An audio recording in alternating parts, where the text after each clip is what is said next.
शिरकत के सभी सम्मानित सज्जनों, दूसरी बार आपके गांव में व्याख्यान के लिए आया। पिछली बार आया था, आपसे मैंने कुछ बातें कही थी देश की आर्थिक स्थिति के बारे में, देश की राजनीतिक स्थिति के बारे में। आज आपसे एक नई बात कहना चाहता हूँ जो पिछले 5-6 महीनों में देश के सामने पैदा हुई।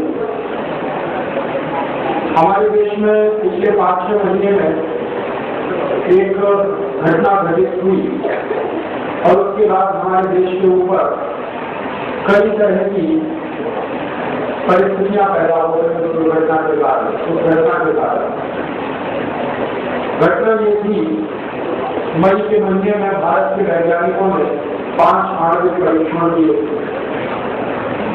जब भारत के वैज्ञानिकों ने 5 आणविक परीक्षण किए तो अमेरिका की सरकार ने भारत के ऊपर आर्थिक पाबंदी लगा दी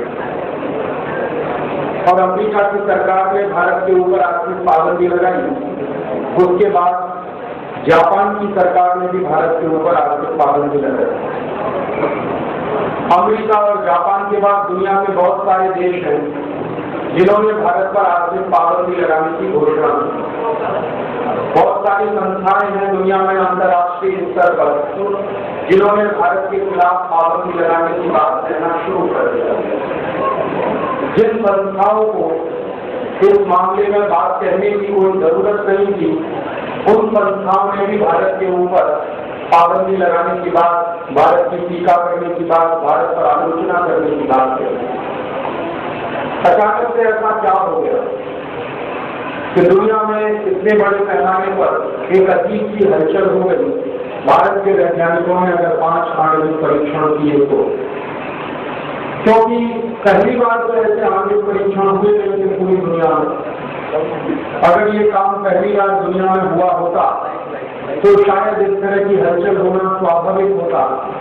इस तरह के आणविक परीक्षण दुनिया में बहुत बार हो चुके, इनमें कई बार किए, कोई पहली बार तो ऐसे आणविक परीक्षण हुए थे। तो फिर अचानक से क्या बात थी जो अमेरिका ने इन आणविक परीक्षणों पर इतना ज्यादा हंगामा मचा दिया और हमारे भारत के ऊपर उन्होंने आर्थिक पाबंदी लगाई। इस राजनीति को समझना बहुत जरूरी है। आज जिन अंतर्राष्ट्रीय माहौल में हम रह रहे हैं, जी रहे हैं, उन अंतर्राष्ट्रीय माहौल को समझे बिना हम हमारे देश की सुरक्षा कर नहीं सकते, अपने राष्ट्र की रक्षा कर नहीं सकते।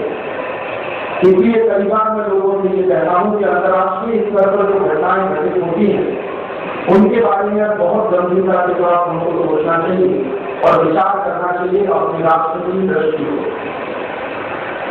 अब बात समझ में आ रही है कि अमेरिका ने ये जो आर्थिक पाबंदी लगाई, जापान ने आर्थिक पाबंदी लगाई, भारत सरकार के ऊपर तमाम तरह का दबाव हुआ, उसके पीछे मकसद क्या था।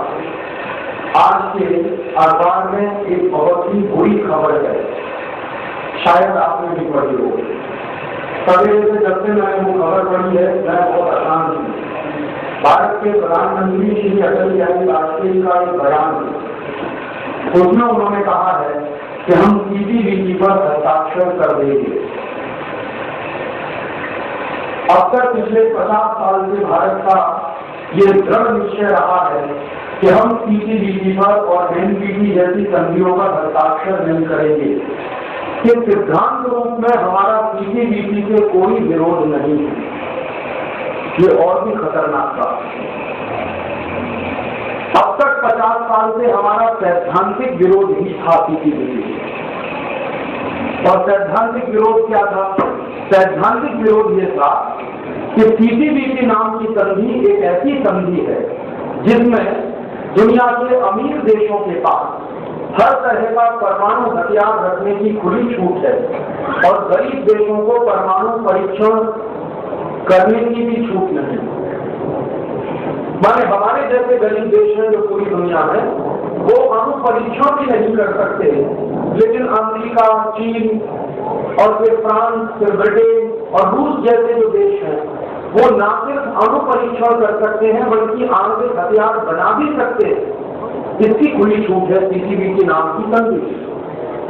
तो पिछले कई वर्षों से भारत में जो विरोध हो रहा है सीटीबीटी संधि का, वो इसी बात पर हो रहा है कि हम ऐसे सिद्धांत को नहीं मान सकते जिसमें दुनिया के कुछ राष्ट्रों को विशेष अधिकार दिया जाए कि वो अणु बम बना सकें और बाकी सब राष्ट्रों को कोई भी अधिकार नहीं दिया जाए कि वो कुछ भी हथियारों का परीक्षण ना प्रयोग किया।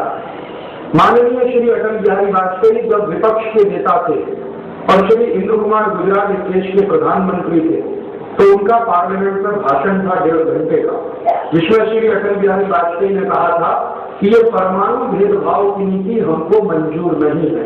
और आज अचानक से सरकार ने इतनी बड़ी पलटी खाई है कि आज के अखबार में उन्होंने स्टेटमेंट कर दिया है कि हम हस्ताक्षर कर देंगे। अब समझ में आ रहा है कि अचानक से मई में जो अणु परीक्षण हुआ और उसके बाद अमेरिका जैसे देशों ने जो दबाव डालने की राजनीति शुरू की भारत के ऊपर, जो आर्थिक पाबंदी लगाकर सरकार पर दबाव डालने की नीति शुरू की, उसमें भारत सरकार फंस गई और अमेरिका के सामने अब भारत सरकार सरेंडर करने जा रही है। आज एक दूसरा बयान और है, जिसका नाम है श्री जसवंत सिंह। वो बातचीत कर रहे हैं अमेरिकी सरकार के एक सचिव से, उसका नाम है स्ट्रॉप टॉलबोट। स्ट्रॉप टॉलबोट बहुत निम्न स्तर का अधिकारी है और भारत में जसवंत सिंह जी केंद्रीय स्तर के मंत्री स्तर के व्यक्ति हैं। उपाध्यक्ष जो होता है योजना आयोग का, वो केंद्रीय स्तर का मंत्री होता है और स्ट्रॉप टॉलबोट अमेरिका में एक अंडर सेक्रेटरी लेवल का अधिकारी है। तो सबसे ज्यादा अपमानजनक तो ये बात है कि भारत के केंद्रीय स्तर का मंत्री अमेरिका के एक निम्न स्तर के सचिव के साथ बातचीत में लगा हुआ। अगर भारत सरकार के मंत्री श्री जसवंत सिंह जी, जो मंत्री की हैसियत से वहां पर हैं, सिर्फ योजना आयोग के उपाध्यक्ष की हैसियत से नहीं है, वो अमेरिका के रक्षा मंत्री के साथ बातचीत करते, तो बात समझ में आती है कि एक मंत्री स्तर पर बातचीत कर रहा है। लेकिन और जसवंत सिंह जी का भी जो कहना है वो इसी तरह का कि अब हमको सीटीबीटी पर हस्ताक्षर करने की बात मान लेनी चाहिए। इसी बात को चाहते हैं जो उनके बयान में है कि अगर अमेरिका कुछ तरह की टेक्नोलॉजी देने के लिए हमको तैयार हो जाए तो हम सीटीबीटी पर हस्ताक्षर कर दें। ये सबसे बड़ा दुर्भाग्यपूर्ण काम होगा अगर भारत सरकार इसको करती है अगले हफ्ते भर में या 10 दिन में।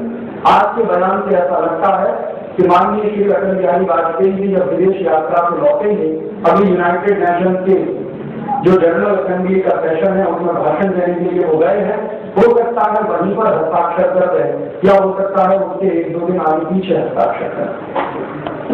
एक राजनीतिक दुर्घटना में मानता हूँ गैर करार का हस्ताक्षर होना 15 दिसंबर 1994 को, और उससे बड़ी दूसरी दुर्घटना में मानता हूँ सीटीबीटी पर हस्ताक्षर होना जो अगले कुछ दिन में होगा। तो इस बात की गंभीरता का अध्ययन हम सबको करना होगा कि आखिरकार इनकी मजबूरी क्या है, ये कौन से दबाव में काम कर रहे हैं, भारत सरकार के ऊपर दबाव किस तरह की और बौखलाहट किस तरह की, और इसमें से बाहर निकलने के लिए हमको कोई रास्ता सुझाई देता है क्या, दिखाई देता है क्या। मेरा आपसे विनम्र निवेदन है कि आज से ही बहुत बड़ी संख्या में हिंदुस्तान के प्रधानमंत्री के पास हजारों लाखों पत्र पहुंचने चाहिए कि हम देश के लोग नहीं चाहते कि आप सीटीबीटी पर हस्ताक्षर करें। हमने आपको प्रधानमंत्री बनाया, लेकिन इस बात के लिए नहीं बनाया कि आप सीटीबीटी जैसी संधि पर हस्ताक्षर करें। कम से कम जब तक पार्लियामेंट इसके लिए आपको परमिशन नहीं देती तब तक आप सीटीबीटी पर हस्ताक्षर नहीं कर सकते। हमारे यहाँ स्थिति शायद वैसी हो सकती है जैसे पाकिस्तान में। पाकिस्तान का प्रधानमंत्री नवाज शरीफ पूरी तरह से अमेरिकन दबाव में सरेंडर कर गया है और हस्ताक्षर करने के लिए एक प्रस्ताव भी पारित करवाने की कोशिश की जो दुर्भाग्य से पारित नहीं हुआ, क्योंकि पाकिस्तान की पार्लियामेंट में जितने एमपी बैठे हैं वो सब इसके विरोधी हैं और वो प्रस्ताव पारित नहीं हुआ। लेकिन पाकिस्तान का प्रधानमंत्री चाहता है कि सीटीबीटी पर हस्ताक्षर करना चाहिए। यही स्थिति भारत में भी हो सकती है भारत के प्रधानमंत्री चाहते हो कि सीटीबीटी पर हस्ताक्षर करना चाहिए, लेकिन हमारी पार्लियामेंट में अगर ये प्रस्ताव आए तो मैं 100% विश्वास से कह सकता हूँ कि इस पर वोट नहीं पड़ेगा, समर्थन हो सकता है भारतीय जनता पार्टी के बहुत सारे सांसद इसके विरोध में वोट डाले। जरूरी नहीं है कि प्रधानमंत्री का ये प्रस्ताव पर पार्लियामेंट व्यक्तिगत हैसियत से, आप अपने संगठन की हैसियत से, इस गांव के दूसरी संस्थाओं की हैसियत से 1000, 2000, 5000, 10,000 जितनी चिट्ठियां भिजवा सकें प्रधानमंत्री के हाउस में, प्रधानमंत्री के कार्यालय में, या यहाँ पे टेलीग्राम जा सके, ताकि सरकार पर इस बात का दबाव करना चाहिए कि भारत के लोग इसके समर्थन में नहीं है, और उनको ये बात का अंदाजा लग जाना चाहिए कि अगर हमने ये गलती की तो इसका भुगतान इस देश के लोग हमको करके दे देंगे। माने इस देश के लोगों को ये भी सिद्ध करना होगा कि वो राष्ट्र के साथ हैं या सरकार के साथ हैं। ये ऐसी संकट की घड़ी है इस समय देश के साथ। अब हमको या तो राष्ट्र को चुनना है या सरकार को चुनना। मेरा मानना यह है कि सरकारें कुछ नहीं है राष्ट्र के साथ। सरकारें आती हैं, सरकारें जाती हैं। सरकारें आज चल रही है, कल नहीं भी चलेंगी। प्रधानमंत्री रहेंगे, नहीं भी रहेंगे, लेकिन इस राष्ट्र को रहना है इस देश में। इसलिए राष्ट्र की कीमत पर कोई भी समझौता हो नहीं सकता, और राष्ट्र की राजनीतिक संप्रभुता पर कोई समझौता नहीं हो सकता। और कम से कम सीसीटीवी एक ऐसी संधि है जिस पर राष्ट्र की राजनीतिक संप्रभुता खतरे में टिकी हुई है। इसमें 2-3 बातें बहुत ही भेदभावपूर्ण हैं। एक तो मैंने आपसे बताया था कि सबसे पहली बात जो भेदभाव की है सीसीटीवी की संधि में वो ये कि भारत जैसे राष्ट्र पर अणु परीक्षण करने पर पूरी पाबंदी लग जाएगी, और अणु परीक्षण करने पर पाबंदी लग जाएगी तो आणविक हथियार बनाने पर पूरी पाबंदी लग जाएगी। और आप जानते हैं हमारे पड़ोसियों के पास आणविक हथियार है। हमने सिर्फ अणु परीक्षण किया था 11 और 13 मई को, अणुबम अभी तक नहीं बनाया। वैज्ञानिकों का ऐसा मानना है कि अगर सरकार परमिशन दे तो शायद 400-500 अणुबम हमारे वैज्ञानिक अगले 5-7 वर्षों में, 10 वर्षों में बना सकते हैं, लेकिन बनाया अभी तक एक नहीं। जबकि हमारे पड़ोस में चीन है जिसके पास 46 अणुबम है। हमारा पड़ोसी रूस है जिसके पास 715 अणुबम है। हमारे यहाँ नजदीक है, बहुत नजदीक तो नहीं है लेकिन ब्रिटेन है, उसके पास 180 परमाणु बम है। अमेरिका के पास 20,000 अणुबम, फ्रांस के पास 1,500 से ज्यादा अणुबम है। तो इन सब देशों के पास हजारों की संख्या में अणुबम है, और इनमें से किसी भी देश ने अभी तक ये घोषणा नहीं की है कि हम हमारे अणुबम को नाश करेंगे। न अमेरिका चाहता है अपने अणुबम का सत्यानाश करना, न फ्रांस चाहता है। भारत अगर ये संधि करता है तो भविष्य में किसी खतरे में हम फंस सकते हैं। और आप जानते हैं इस समय चीन की दोस्ती पाकिस्तान से बहुत अच्छी है, हमसे बहुत अच्छी है। चीन और अमेरिका जब भी चाहेंगे पाकिस्तान को आणविक हथियार उपलब्ध कराएंगे, क्योंकि जब जब हमारा पाकिस्तान से झगड़ा हुआ है अमेरिका पाकिस्तान के समर्थन में खड़ा था। 1972 में जब बांग्लादेश का युद्ध हुआ था और हमारे देश की सेनाओं ने बांग्लादेश बनाने का अतिक्रम किया था। क्यों किया था? क्योंकि बंगाल में समस्या पैदा हो गई थी। बांग्लादेशी शरणार्थी भाग भाग कर बंगाल में आए थे। 1 करोड़ से ज्यादा लोग बंगाल में आ चुके थे। पूरी अर्थव्यवस्था चौपट होना शुरू हो गई। तो बंगाल के मुख्यमंत्री के निवेदन पर और इस देश के तमाम दूसरे बड़े नेताओं के निवेदन पर श्रीमती इंदिरा गांधी ने उसमें हस्तक्षेप किया और बांग्लादेश को बनवाया ताकि हमारी समस्या टल जाए। हमारे यहाँ जो लगातार शरणार्थी आ रहे थे बांग्लादेश से, त्रिपुरा में घुस रहे थे, आसाम में घुस रहे थे, बंगाल में घुस रहे थे, इन शरणार्थियों की समस्याएं ठीक से सुलझ जाए, इसके लिए बांग्लादेश बनाया था। वो बांग्लादेश बनाने का जो मुक्ति संग्राम चला उसमें भारतीय सैनिकों ने बांग्लादेशी सेनाओं की मदद की और उसमें अमेरिका ने पाकिस्तान की मदद की। जब पाकिस्तान की तरफ से आक्रमण हुआ और भारतीय सैनिकों ने पाकिस्तान के आक्रमण का पूरी ताकत से जवाब दिया था, लाल बहादुर शास्त्री इस देश के प्रधानमंत्री थे, तब भी अमेरिका पूरी तरह से पाकिस्तान के समर्थन में था। चीन ने भारत पर आक्रमण किया था 1962 और उस आक्रमण का कोई आधार नहीं था। और उस 1962 के चीन के आक्रमण में जब भारत पर आक्रमण करके चीन ने हमारे देश की 72,000 वर्ग मील जमीन पर कब्जा कर लिया था, जो आज भी उनके कब्जे में है, कैलाश मानसरोवर जो हमारे देश का तीर्थ स्थान है, आज चीन के कब्जे में है। अगर वहां जाना पड़ता है तो चीन की सरकार से हमको वीजा लेना पड़ता है। ये बहुत ही शर्म की बात है कि अपने ही देश के एक बड़े तीर्थ स्थान में जाने के लिए मुझे चीन की सरकार से वीजा लेना पड़ता है। ये 72,000 वर्ग किलोमीटर का इलाका चीन के कब्जे में है 1962 से। उस समय भी अमेरिका ने चीन का समर्थन किया था, हमारा समर्थन नहीं किया। और उसके पहले 1948 के साल में 1947-48 में जब आजादी मिल रही थी, उसके तुरंत बाद पाकिस्तान की तरफ से कबायलियों का जो आक्रमण हुआ था इस देश पर, तब भी अमेरिका ने समर्थन पाकिस्तान का ही किया था, भारत का नहीं किया। तो ये अमेरिका हमेशा से पाकिस्तान समर्थक रहा, कोई आज की बात नहीं। और हमेशा से जो देश पाकिस्तान समर्थक रहा है, कल पाकिस्तान को फिर वो मदद दे सकता है। पाकिस्तान इसलिए सीटीबीटी पर हस्ताक्षर करे या न करे, उनके लिए ये बिल्कुल महत्वपूर्ण नहीं, क्योंकि पाकिस्तान की सरकार को अगर वो सीटीबीटी पर हस्ताक्षर कर दे तो भी अमेरिका से मदद मिलेगी, नहीं करेगा तो भी तो मिल तो रही है। अभी अमेरिकी सरकार ने पाकिस्तान के ऊपर जो आर्थिक पाबंदियां लगाई है, उन आर्थिक पाबंदियों को अमेरिकी सरकार वापस लेने जा रही है। पाकिस्तान में गेहूं भेजने के लिए, क्योंकि वहां लोगों की भूख से मरने की घटनाएं शुरू हो गई, तो अमेरिकी सरकार भी आर्थिक पाबंदी हटा के गेहूं बेचेगी पाकिस्तान में। हो सकता है कुछ दूसरे सामान भी पाकिस्तान में बेचे जाए। तो अमेरिका और पाकिस्तान में हमेशा से मदद करता रहा, कोई आज की बात नहीं है। इसलिए पाकिस्तान की सरकार सीटीबीटी पर हस्ताक्षर करती है नहीं करती है, उससे भारत को कुछ लेना देना नहीं है। भारत को अपने हित की बात पहले सोचनी है। और अगर एक बार हम इसमें एंटर कर गए तो ये सीटीबीटी एक ऐसा एग्रीमेंट है जिसमें से बाहर निकलने का रास्ता नहीं है।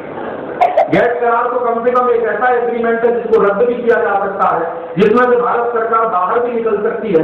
6 महीने का नोटिस देकर हम गैस करार को रद्द करवा सकते हैं अपनी तरफ से। 6 महीने का नोटिस देकर हम गैस करार में से बाहर आ सकते हैं। लेकिन सीटीबीटी संधि को जितना मैंने पढ़ा है और जाना है, उसमें से बाहर निकलने का कोई रास्ता नहीं है। एक बार अंदर घुस गए तो हमारी पूरी की पूरी पॉलिटिकल सॉवरेनिटी सरेंडर हो जाएगी और हम छोटे छोटे मामलों में बड़े देशों पर निर्भर हो जाएंगे।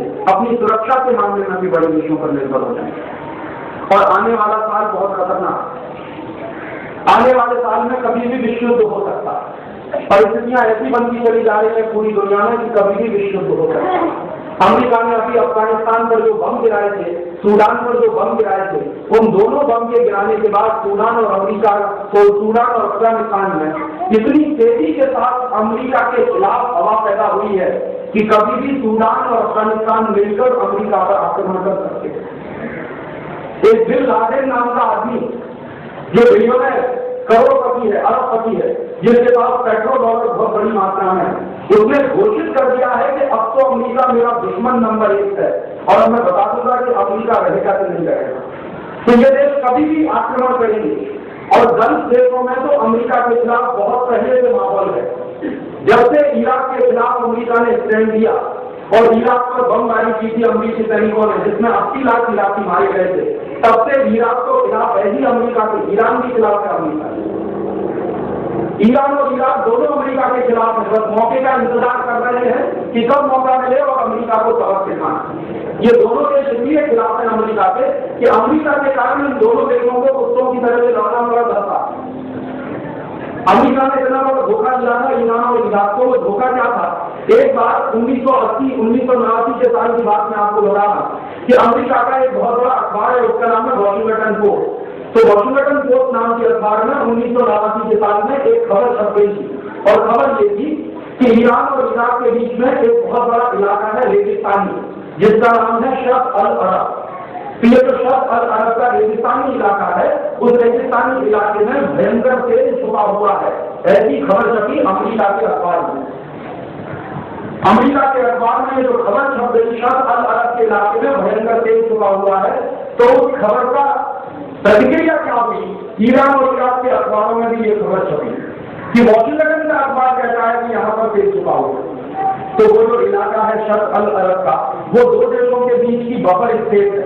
और बफर स्टेट माने नो मैन्स लैंड, जहां पर कोई रहता नहीं और जहां पर कोई अपना क्लेम भी नहीं करता। वहां पर दो देशों की सीमाएं, नो मैन्स लैंड काफी बड़े पैमाने पर है। तो ईरान और इराक की सरकारों ने आपस में लड़ना शुरू कर दिया कि हम तेल निकालेंगे कि तुम तेल निकालो। पहले शांति था, वहां पे कोई मुश्किल नहीं थी, कोई झगड़ा नहीं था। लेकिन जैसे ही ये खबर छपी तो तुरंत झगड़ा बढ़ गया और दोनों देशों ने कहा ये मेरा इलाका, ये तेरा इलाका। फिर ये झगड़ा यूनाइटेड नेशंस में गया और यूनाइटेड नेशंस की सिक्योरिटी काउंसिल में अमेरिकी लोगों की मदद से ये तय करवा दिया गया कि इसका फैसला युद्ध लड़कर कर लो। तो अमेरिका ने ईरान और इराक के बीच में लड़ाई छुड़वा दी, युद्ध करवा दिया। अमेरिका का स्वार्थ क्या था? अमेरिका का स्वार्थ ये था कि ईरान और इराक जब आपस में लड़ेंगे तो उनके पास हथियार जो है वो हथियार अमेरिका से खरीदे, अमेरिका को अपने हथियार बेचने, अमेरिका को अपनी बंदूकें बेचनी, अमेरिका को अपने हवाई जहाज बेचने, अमेरिका को अपने बमबर्धक विमान बेचने। तो अमेरिका को तमाम तरह के हथियार बेचने थे, क्योंकि अमेरिका दुनिया में हथियार बनाने वाला सबसे बड़ा देश है। आप आश्चर्य करेंगे कि अमेरिका की जो पूरी की पूरी इकोनॉमी है, जो पूरी की पूरी अर्थव्यवस्था है, उसका 2/3 हिस्सा हथियारों की बिक्री में लगा हुआ है। माने अगर 100 रुपए का उत्पादन होता है अमेरिका में, तो 75 रुपए का उत्पादन हथियारों का है, 25 रुपए का उत्पादन बाकी सामानों का। तो 2/3 अर्थव्यवस्था, उनकी 2/3 से भी ज्यादा अर्थव्यवस्था हथियारों के उत्पादन में लगी हुई है। तो हथियार पैदा करता है अमेरिका, लेकिन हथियार बिकने भी तो चाहिए। तो हथियार कभी बिकते हैं जब दुनिया में लड़ाइयां होती हैं, युद्ध होते हैं। तो अमेरिका हमेशा से यह कोशिश करता रहता है कि दुनिया में समय समय पर युद्ध होते रहे ताकि उनके हथियार बिकते रहे। 1945 का जब दूसरा विश्व युद्ध खत्म हुआ था तो अमेरिका और यूरोप के देशों ने आपस में एक संधि कर ली और उस संधि का नाम है नो वॉर पैक्ट। माने क्या है इसका? अमेरिका और यूरोप के देश कभी भी एक दूसरे पर युद्ध नहीं करेंगे। आप जानते हैं कि दूसरा विश्व युद्ध यूरोप पर हुआ, यूरोप की जमीन पर हुआ, जिसमें फ्रांस बर्बाद हुआ, जर्मनी बर्बाद हुआ, बहुत सारे दूसरे देश बर्बाद हुए। तो इन देशों ने क्या संधि की कि हम आपस में कभी भी भविष्य में युद्ध नहीं करेंगे। तो यूरोप के देशों ने आपस में संधि की, फ्रांस ने जर्मनी से की, जर्मनी ने फ्रांस से की, फिर फ्रांस ने स्पेन से की, स्पेन ने फ्रांस से की, और सब यूरोप के देशों ने आपस में मिलकर अमेरिका से संधि की कि हम आपस में कभी नहीं लड़ेंगे और अमेरिका भी हमसे कभी नहीं लड़ेगा। हम किसी पर हथियार नहीं फेंकेंगे, कोई हमारे ऊपर हथियार नहीं फेंकेगा। तो वहां पर युद्ध होने की संभावना है, तो संधि हो गई और 1945 से ये संधि बराबर बनी हुई है। तो अब युद्ध कहाँ हो सकते हैं? तो उन्होंने ढूंढ रखा है कि दुनिया के जो गरीब देशों हैं इनमें युद्ध करो। तो यूरोप के देश अमेरिका से नहीं लड़ेंगे, अमेरिका यूरोप से नहीं लड़ेगा, तो आपस में तो ये युद्ध होंगे नहीं और कभी हथियार बिकेंगे नहीं। इसलिए दुनिया के गरीब देशों में युद्ध करवाओ। तो अमेरिका दुनिया के गरीब देशों में युद्ध करवाता रहता और वो युद्ध उसने करवाया ईरान इराक के बीच में, जिस तरह से तेल की होने की खबर छपाकर।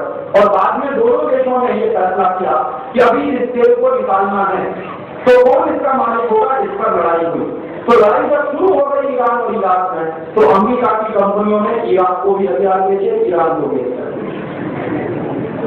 लड़ रहे थे। दो देश कुत्ते की तरह से हथियार बिक रहे थे अमेरिका, और 10 साल तक दोनों देश लड़ते रहे और 10 साल में लड़ने के बाद हथियार खत्म हो गए, हथियारों के गोदाम खाली हो गए, गोदामों में पूछ के हथियार बचाने सब हथियार चल गए। तो अमेरिका ने फिर क्या कहा इन दोनों देशों की भाई अपनी शांति कर। उस बैठक में चौधरी अमेरिका बन गया और दोनों देशों के प्रधानमंत्री और राष्ट्रपति को सामने बिठाकर बोला कि अभी भाई लड़ते क्यों, आपको तेल भी चाहिए ना, तो शर्त अल अरब में जितना तेल निकलेगा उसका आधा ईरान ले लेगा, आधा इराक ले लेगा। आप देखिए अमेरिका कितना बेईमान और बदमाश देश है। यही बात पहले भी हो सकती है युद्ध होने के पहले कि जितना तेल निकलेगा आधा तुम ले लो, आधा तुम ले लो, लेकिन नहीं होने दिया। पहले युद्ध करवाया, 10 साल तक युद्ध चलवाया, उसके बाद हथियार बिकवाए। जब हथियार खत्म हो गए तब शांति की बात, और उसके बाद हो गया फैसला ये हो गया कि ठीक है जितना तेल निकलेगा उसमें से आधा इराक लेगा, आधा ईरान लेगा। फिर परेशानी इस पर आई कि तेल निकालेगा तो अमेरिका ने कहा कि ठेका मुझको दे दो, मैं निकालता हूं। और एक अमेरिकी कंपनी है उसका नाम है एक्सॉन, उसको ठेका हो गया। अभी आप देखिए अमेरिका ने किस तरह से माने इन सबको मिसलीड किया, दोनों देशों को लड़वा दिया, हथियार बेचे, फिर तेल निकालने का ठेका भी खुद ले लिया। अभी एक्सॉन कंपनी ने तेल निकालने का काम शुरू किया तो एग्रीमेंट ये कर लिया पहले ही कि हमको एडवांस में पैसा चाहिए। तेल कांड। तो दोनों देशों के बाद हो गया, 2 साल हो गया, 2 साल के बाद कंपनी ने कह दिया कि पूरे इलाके में कहीं भी तेल ही नहीं है।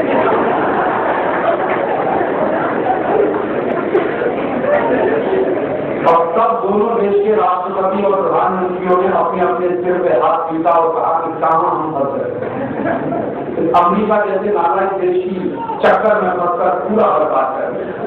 और उस 10 साल के युद्ध में ईरान भी अमेरिका के खिलाफ है, इराक भी अमेरिका के। और अभी जब गल्फ वॉर हुआ था दोबारा से 1990 में, जब इराक के ऊपर आक्रमण किया था अमेरिका ने और 28 देशों ने मिलकर 80 लाख इराकी उसमें मारे गए। अमेरिका ने इराक के स्कूलों पर बम गिराया, अमेरिका ने इराक के हॉस्पिटलों पे बम गिराया, अमेरिका ने इराक के मस्जिदों पर बम गिराया, जबकि ये तीनों ही स्थानों पर बम नहीं गिराए जाते। जब भी युद्ध होता है तो अंतर्राष्ट्रीय कानून है कि स्कूलों पे बम नहीं गिराया जाएगा, हॉस्पिटल पे बम नहीं गिराए जाएंगे और धार्मिक स्थानों पर बम नहीं गिराएंगे। लेकिन अमरीकी सैनिकों ने गिराया और 80 लाख इराकी मर गए। सबसे इराक में भयंकर अमेरिका का विरोध है और यहाँ के राष्ट्रपति भी बहुत अमेरिका विरोधी है। तो अभी हालात ऐसे बन रहे हैं, ये सब के सब गल्फ देश शायद एक ना हो जाए अगले साल तक। और अगर ये एक हुए तो हो सकता है ये जमकर आक्रमण करेंगे और तब कोई विश्व युद्ध हो सकता है। और ऐसी स्थिति में अपने देश की सुरक्षा का सवाल आएगा और तब हमको अफसोस होगा इस बात पर कि क्यों हमने सीपीबीटी पर साइन किया। अब ये 1-1.5 साल के बाद यही कर रहे हैं, मैं कोई प्रोफेसी नहीं कर रहा, मैं कोई भविष्यवक्ता नहीं।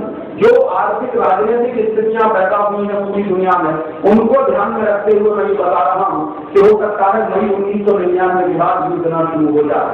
उसके कारण क्या है? एक तो कारण ये है कि ये गल्फ देशों ने एक होना शुरू कर दिया। जिस दिन सूडान, अफगानिस्तान और लीबिया और उनका एक देश है सऊदी अरब, सऊदी अरब में इस समय अमेरिकी सैनिक पड़े हुए हैं। जिस दिन सऊदी अरब की सरकार ने फैसला किया कि हम अमेरिकी सैनिकों को अपनी जमीन पर नहीं रहने देंगे, उसी दिन युद्ध शुरू हो सकता है। बस देर अब इसी बात की है कि सऊदी अरब से जिस दिन अमेरिकी सैनिक हटना शुरू होंगे, उसी दिन से युद्ध शुरू हो सकता है। और वैसी युद्ध की परिस्थिति में अपने देश की सुरक्षा का सवाल सबसे महत्वपूर्ण होगा और तब शायद हमको अफसोस होगा कि सीपीबीटी पर हस्ताक्षर क्यों किया। और इस युद्ध के एक दूसरे कारण और कि तो ये गल्फ देशों में एकता हो रही है, दूसरी तरफ जनवरी 1999 के बाद यूरो डॉलर नाम की एक करेंसी आ रही है अंतर्राष्ट्रीय बाजार। यूरोप के 12 देश एक हो गए, उन्होंने कॉमन यूरोपियन मार्केट बनाया। फिर कॉमन यूरोपियन मार्केट के बाद उन्होंने एक करेंसी बनाई, सब देश एक ही करेंसी चलाएंगे। फ्रांस की करेंसी खत्म हो जाएगी, ब्रिटेन की जर्मनी की करेंसी खत्म हो जाएगी, ब्रिटेन में भी उसमें शामिल नहीं है, फ्रांस है, जर्मनी है, हॉलैंड है, स्वीडन है, स्विट्जरलैंड है, ये सभी देश एक हो रहे हैं, अपनी अपनी करेंसी खत्म करेंगे और एक ही करेंसी चलेगी पूरी दुनिया में, यूरो डॉलर। तो यूरो डॉलर जनवरी में आ जाएगा 1999 में और मई 1999 तक उसकी कीमत तय की जाएगी। और जब कीमत तय होगी तो डॉलर की तुलना में यूरो डॉलर आ जाएगा। माने दुनिया में 2 हार्ड करेंसी आएंगी, एक तो डॉलर अभी है, फिर यूरो डॉलर आ जाएगा। और यूरो डॉलर का दाम निश्चित रूप से डॉलर से महंगा होगा, माने यूरो डॉलर मजबूत होगा, डॉलर कमजोर होगा। क्यों होगा? पिछले 50 साल तो अमेरिकी सरकार ने इसको कैसे मेंटेन किया हुआ है? अमेरिकी सरकार ने इन्फ्लेशन किया हुआ है, इसलिए डॉलर को उन्होंने मेंटेन करके रखा। और अभी इस समय क्योंकि डॉलर की तुलना में कोई दूसरी बड़ी करेंसी दिखाई नहीं देती सारी दुनिया में और अमेरिका ही एक चौधरी दिखाई देता है पूरी दुनिया में। जनवरी 1999 में तो यूरो डॉलर आ जाएगा, तो यूरो डॉलर मजबूत होगा, डॉलर कमजोर होगा और डॉलर की कीमत गिरना शुरू होगी, यूरो डॉलर तेजी से आगे बढ़ेगा। यूरो डॉलर इसलिए भी मजबूत होगा क्योंकि नई नई करेंसी जब शुरू होती है दुनिया में तो उस नई करेंसी की कीमत सबसे ज्यादा होगी जब भी नई करेंसी शुरू होगी। तो यूरो डॉलर मजबूत होगा, डॉलर कमजोर होगा, तो अमेरिका का फिर संकट बढ़ेगा और हो सकता है अमेरिकन इकोनॉमी कॉलेप्स कर जाए। और वो संकट कैसा होगा? जैसे ही डॉलर की कीमत गिरना शुरू होगी, अमेरिकन स्टॉक मार्केट गिरेगा और अमेरिकन स्टॉक मार्केट अगर गिरना शुरू हुआ तो अमेरिकन कंपनियां दिवालिया होंगी जिन्होंने स्टॉक मार्केट में पैसा इन्वेस्ट कर रखा और अमेरिकन कंपनियां दिवालिया होंगी, बैंकरप्ट होंगी, उसके साथ साथ अमेरिका की बैंकें भी बैंकरप्ट होंगी, अमेरिका की बैंकें भी दिवालिया होंगी क्योंकि अमेरिकी बैंकों का काफी पैसा स्टॉक मार्केट में लगा हुआ है। तो एक साथ बहुत सारी अमेरिकी बैंकें और अमेरिकी कंपनियां बैंकरप्ट हो जाएंगी, इनसॉल्वेंट हो जाएंगी, भिखारी हो जाएंगी। और ऐसी स्थिति में अमेरिका और बौखलाएगा और इधर ये गल्फ देशों में एकता होना शुरू हो जाएगी और तब ये मिलकर कहीं अटैक कर सकते हैं और हो सकता है कि युद्ध शुरू हो इसी गल्फ में कहीं किसी स्थान से। हो सकता है इजराइल युद्ध भूमि बनेगा। पिछली बार फ्रांस बना था युद्ध भूमि सेकेंड वर्ल्ड वॉर में, थर्ड वर्ल्ड वॉर में हो सकता है इजराइल युद्ध भूमि बने और हो सकता है लाखों लाखों लोग उसमें मारे जाएं। और वैसी परिस्थिति में हमको हमारे देश की सुरक्षा के बारे में सोचना होगा, इस दृष्टि से विचार करना। और इसलिए मुझे लगता है कि ये CCTP पर हस्ताक्षर करना देश की सुरक्षा के साथ खिलवाड़ करना, CCTP जैसी संधि पर हस्ताक्षर करना भारत की राजनीतिक संप्रभुता को गिरवी रखना, और ये काम नहीं होना चाहिए। हमको समीक्षा भी कर लेनी चाहिए कि किस तरह के दबाव में इस समय हम फंस गए हैं। आप सोचिए जरा से दबाव आए हैं, उसी में सरकारों ने सरेंडर कर दिया, इससे ज्यादा दबाव अगर आ गए तो फिर क्या होगा। और मुझे दिखाई दे रहा है कि किस तरह से भारत के राजाओं ने अंग्रेजों के सामने सरेंडर किया होगा, ऐसे ही हुआ होगा। आज के राजा जिस तरह से सरेंडर कर रहे हैं अमेरिका के सामने, ऐसे ही भारत के पुराने जमाने के राजाओं ने सरेंडर किया होगा अंग्रेजों को। तो शायद अपना इतिहास फिर दोहरा रहा है अपने आप। और मुझे ऐसा लगता दुनिया के बहुत सारे बड़े बड़े अर्थशास्त्री एक गंभीर बात कहते रहे और वो बात सच होते हुए दिखाई दे रही है कि जिस देश की जनता सो जाती है और जिस देश में प्रभुत्व वर्ग सिर्फ अपने स्वार्थ में डूब जाता है, उस देश का इतिहास बार बार अपने आप को दोहराता है। तो शायद भारत का इतिहास अपने आप को दोहराने की स्थिति में है। ऐसी परिस्थिति में आपको गंभीरता से सोचें। और हमारे देश की स्थिति तो बहुत ही दयनीय है इस दृष्टि से कि हमारे ऊपर पिछले 1000 साल में बहुत आक्रमण हुए। आजादी के बाद तो मैंने बताया 4 आक्रमण हुए, 3 तो प्रत्यक्ष रूप से हुए, 1 परोक्ष रूप से हुआ। 1972 का आक्रमण परोक्ष आक्रमण था, लेकिन 1965 का आक्रमण भारत के ऊपर सीधा आक्रमण था, 1962 का आक्रमण भारत के ऊपर सीधा आक्रमण था, 1943-48 का आक्रमण, फिर 1949 का आक्रमण भारत के ऊपर सीधा आक्रमण। तो आजादी के बाद 4 आक्रमण हुए और आजादी के पहले 1000 से ज्यादा आक्रमण हमारे देश पर हुए। पिछले 1,500 साल के इतिहास में हमारे देश के ऊपर 1000 से ज्यादा आक्रमण हो चुके हैं। 3वीं शताब्दी ईसा पूर्व में सिकंदर का आक्रमण हुआ था, जिसको मैं पहला आक्रमण मानता हूँ, परदेशी आक्रमण। और 3वीं शताब्दी ईसा पूर्व से लेकर 7वीं शताब्दी तक जब मोहम्मद बिन कासिम ने आक्रमण किया, लगातार कुछ न कुछ परदेशी आक्रमण होते ही रहे। और 7वीं शताब्दी से लेकर 10वीं शताब्दी तक मोहम्मद बिन कासिम के बाद फिर महमूद गजनवी के जो आक्रमण हुए इस देश के ऊपर, और 10वीं शताब्दी से लेकर 14वीं शताब्दी तक तो आक्रमणों की लाइन चल रही थी। भयंकर परदेशी आक्रमण इस देश पर हुए हैं 10वीं शताब्दी से लेकर 14वीं शताब्दी के बीच। और 14वीं शताब्दी के बाद 15वीं और 16वीं शताब्दी के शुरुआत में तो 2 तरफ से एक साथ आक्रमण हुए। एक तो मुस्लिम आक्रमण हमारे देश पर चढ़े, दूसरी तरफ से पुर्तगाली घुसे हमारे देश में। वास्को डी गामा आया, वो आक्रमण नहीं करने के लिए आया था, भारत की खोज करने नहीं आया। ये बहुत गलत बात है जो भारत के इतिहास में पढ़ाई जाती है कि वास्को डी गामा भारत की खोज करने के लिए आया। वो भारत की खोज कर कैसे करता? भारत तो वास्को डी गामा के 5000 साल पहले से है दुनिया। जो 5000 साल पहले से दुनिया में उपस्थित है, उसकी खोज कैसे कर सकता है कोई? खोज तो उस बात की जाती है जो पहले से नहीं हो कोई वस्तु। बहुत गलत बात भारत के इतिहास में पढ़ाते हैं। जो वास्को डी गामा खोज करने आया था, लूटने आया, आक्रमण करने आया, और वास्को डी गामा ने आक्रमण किया, और उसके बाद पुर्तगाली आक्रमण इस देश पर ऊपर हुए। और आक्रमण का नतीजा क्या निकला था? हमारे देश का गोवा 450 साल तक पुर्तगालियों का गुलाम हो गया। लेकिन अब अमेरिकी सरकार कह रही है रूस को कि आप अपनी सुरक्षा बंदी को भारत से, इसका मतलब रूस भी भारत पर आक्रमण कर सकता, या रूस की जमीन इस्तेमाल की जा सकती है भारत पर आक्रमण करने के लिए, अमेरिका उस जमीन का इस्तेमाल कर सकता है। तो ऐसी परिस्थिति में हम कैसे गारंटी से कह सकते हैं कि हमारे ऊपर कोई परदेशी आक्रमण नहीं होगा? हम कैसे खुश करने में रह सकते हैं? और सबसे बड़ा दुर्भाग्य जो मुझे इस देश का लगता है वो ये कि आजादी के बाद पिछले 50 साल में हम हमारे देश के लिए कोई राष्ट्रीय सुरक्षा की नीति नहीं बना पाए। पिछले आजादी के पहले जब हम गुलाम थे अंग्रेजों के, या उसके पहले भी जो परदेशी आक्रमण हुए हमारे देश के ऊपर, 1000 साल लगातार हमारा समाज झेलता रहा परदेशी आक्रमणों को। लेकिन इस देश में उन 1000 साल के परदेशी आक्रमणों के बाद भी कोई सबक नहीं सीखा इस देश की सरकारों ने, और कोई ऐसी ठोस योजना नहीं बना पाई आज तक कि कल को फिर परदेशी आक्रमण हो जाए तो देश की क्या स्थिति हो, कैसे झेलेंगे हम।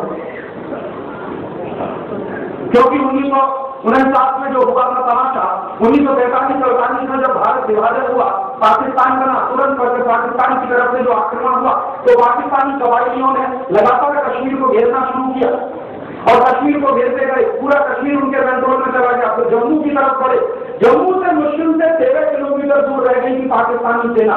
तब भारतीय सैनिकों ने पाकिस्तानी सेनाओं का जवाब दिया। तब तक क्या कर रहे थे, राजा हरि सिंह से बातचीत चल रही थी। राजा हरि सिंह तैयार नहीं था कश्मीर को भारत में विलय कराने, और भारत सरकार कहती थी कि जब तक तुम नहीं करोगे तब तक हम तुम्हारी मदद नहीं करेंगे।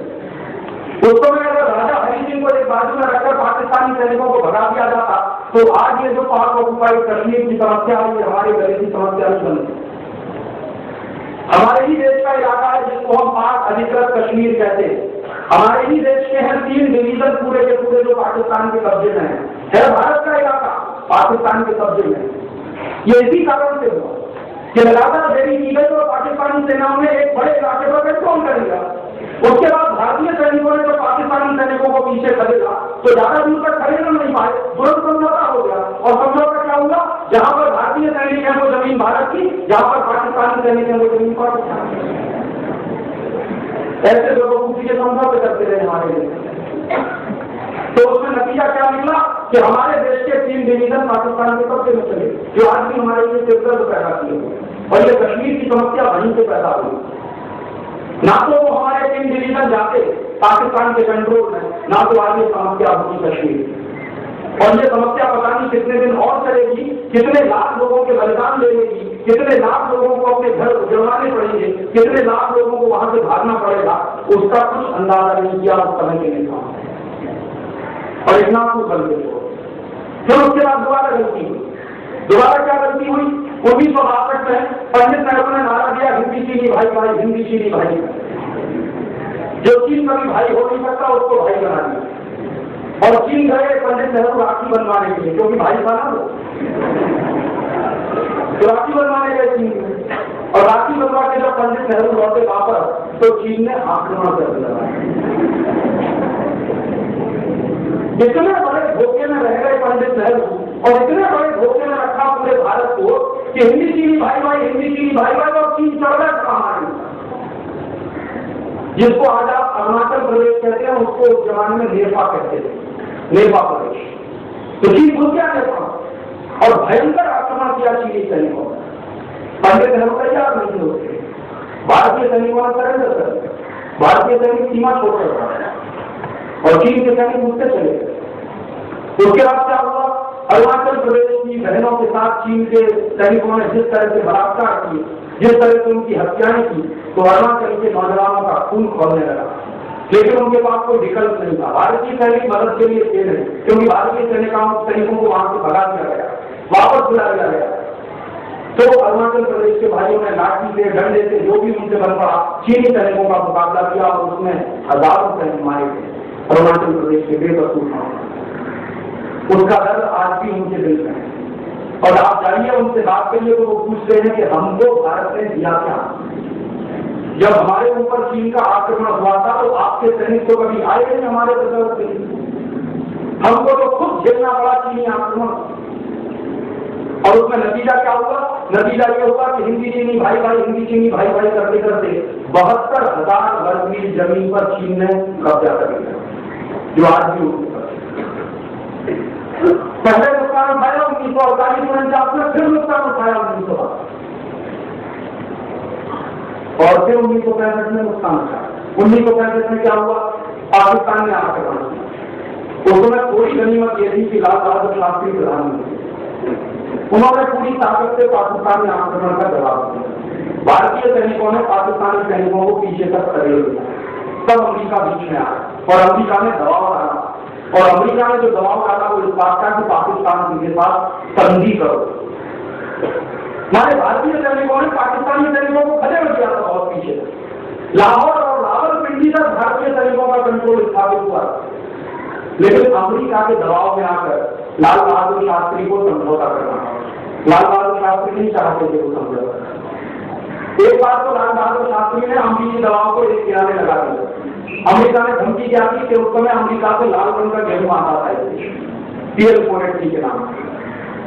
जो बुजुर्ग लोग यहाँ बैठे हैं वो जानते होंगे कि अमेरिका को जो लाल रंग का गेहूं आता था 1965 के साल में, उसको अमेरिका में जानवर भी नहीं खाते, उसको भारत को भेजा जाए। तो लाल बहादुर शास्त्री ने अमेरिकी धमकी के सामने झुकने से मना कर दिया। तो अमेरिका ने क्या कहा कि हम आपको गेहूं देना बंद कर देंगे। शास्त्री जी ने कहा बंद करो, हमें आपका गेहूं चाहिए। तो फिर अमेरिका की धमकी आई कि आपके लोग भूखे मर जाएंगे। शास्त्री जी ने कहा हम भूखे मरेंगे, लेकिन हमको अपमानजनक शर्तों पर ये संधि मंजूर नहीं है। और शास्त्री जी ने हिम्मत दिखाई, पीएल फोरेट्री का गेहूं खरीदना बंद कर। फिर देश में गेहूं की बड़ी कमी आ गई। तो शास्त्री जी ने देश के लोगों से अपील की कि हम इस समय भोजन करना बंद करें, और देश के करोड़ों लोगों ने शास्त्री जी की बात का जवाब दिया।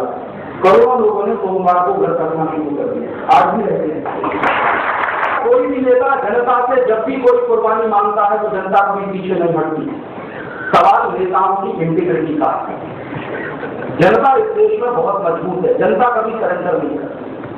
जनता ने भूखा रहना मंजूर किया, लेकिन शास्त्री जी पर इस बात का किसी आदमी ने दबाव नहीं डाला कि आप अमेरिका से गेहूं खरीदिए, हम भूखे नहीं रहेंगे। लोगों ने कहा हम भूखे रहेंगे, सम्मान के साथ उनको भूखा रहना मंजूर है, बजाय इसके कि हम अमेरिका से गेहूं खरीदें और अपमानजनक शर्तों पर उसको हम खाएं। लेकिन दूसरी बात, शास्त्री जी दबाव में आए और फिर भारत के ही अंदर के नेता अमेरिका समर्थन मन से गए ताशकंद समझौता करते हैं, और ऐसा समझौता हुआ कि वो वापस मिल जाते। कभी भी उस समझौते में चले गए। शास्त्री जी की डेड बॉडी लौटी थी, शास्त्री जी हमने इतनी बड़ी गलती की 1965 में कि एक तो देश का प्रधानमंत्री हुआ न तो कल्याण रहती थी, ये कपड़े पहनेंगे कोरोना का मैं खुद बोल दूंगा। तो दूसरे अपने घर में कटौती कहते कि उन्होंने भारत के प्रधानमंत्री की बातें की। उनके घर में एक भाई आती थी, उनके कमरे में पोछा लगाती थी, उन्होंने कहा तुम भी कल से मांगा। तो भाई ने पूछा घर में झाड़ू कौन लगाया था, उन्होंने कहा मैं मेरा कमरा साफ कर दूंगा, बाकी अपने बेटों को कहूंगा कि वो सब गलती करता है, क्योंकि मैं ऐसा नहीं दे सकता। दूसरों से मैं कह रहा हूं तो पहले मुझे करना होगा। तीसरी घर की कटौती कहते कि उन्होंने उनके घर में एक ट्यूटर आता था जो उनके सबसे बड़े बेटे को अंग्रेजी पढ़ाता था। उनका बेटा अंग्रेजी में फेल हो गया, तो एक बड़ा ट्यूटर आता था घर में पढ़ाने के लिए। तो शास्त्री जी ने कहा कि कल से तुम मत आना। तो ट्यूटर ने कहा कि आपका लड़का बहुत कमजोर है अंग्रेजी में और वो पास नहीं होगा तो एक साल उसका बर्बाद हो जाएगा। उन्होंने कहा इस देश के लाखों करोड़ों बच्चे फेल हो जाते हैं, मेरा बेटा भी फेल हो जाएगा, कौन सी इसमें खास? मैं कोई विशेष आदमी तो नहीं, एक साधारण आदमी नहीं है देश का। तो वो ट्यूटर भी हटा दिया। इस तरह से अपने खर्चों में कटौती की एक ऐसे व्यक्ति ने जो उस समय भारत का प्रधानमंत्री था। आज तो कोई नहीं दिखाई देता। संकट की स्थिति तो आज भी है, आर्थिक हालत तो बहुत खराब है देश में। बताइए तो प्रधानमंत्री या राष्ट्रपति ने अपने खर्चे में कटौती करने की कोई बात नहीं। आज के नेताओं ने तो अपने खर्चे 3-3 गुने बढ़ा लिए। आपको मालूम है सभी नेताओं की पगार 3-3 गुनी बढ़ गई। अभी पिछले 1 महीने से प्रधानमंत्री की पगार 3 गुनी बढ़ गई, राष्ट्रपति की पगार 3 गुनी बढ़ गई, मुख्यमंत्रियों की पगार 3 गुनी बढ़ गई, राज्यपालों की पगार 3 गुनी बढ़ गई। देश की आर्थिक हालत बहुत खराब, सरकार के पास पैसा नहीं और प्रदेशों से आने वाली मदद भी रुकी हुई है क्योंकि आर्थिक पाबंदी है। वैसी स्थिति में मुझे ऐसा लगता था कि ये सब नेता लाल बहादुर शास्त्री वाला उदाहरण पेश करेंगे कि पगारें नहीं लेंगे 1-2 साल के लिए, देश की स्थिति जब तक सुधरेगी नहीं। लेकिन इन सब नेताओं ने तो अपनी पगारें 3-3 गुनी बढ़ाई। इसलिए मैंने कहा था कि शास्त्री जी ऐसे व्यक्ति से ना भूतो ना भविष्य, शायद ऐसा नेता मिलना बहुत मुश्किल है। और क्या हो गया था, युद्ध जब शुरू हो गया था तो एक दिन शास्त्री जी की पत्नी ललिता जी ने कहा अभी नई धोती लाने के बारे में कल्पना नहीं कर, क्योंकि मैंने सब कुछ छोड़ दिया है, पगार लेना भी बंद कर दिया है। तो ऐसा तो है नहीं मैं नई धोती लाऊंगा कहा, जितने कम से कम खर्चे में तुम घर का काम चला सको उतने की बात करो। तो उन्होंने पूछा अपनी पत्नी से बोलो कितने कम से कम पैसे में घर का खर्च चल सकता।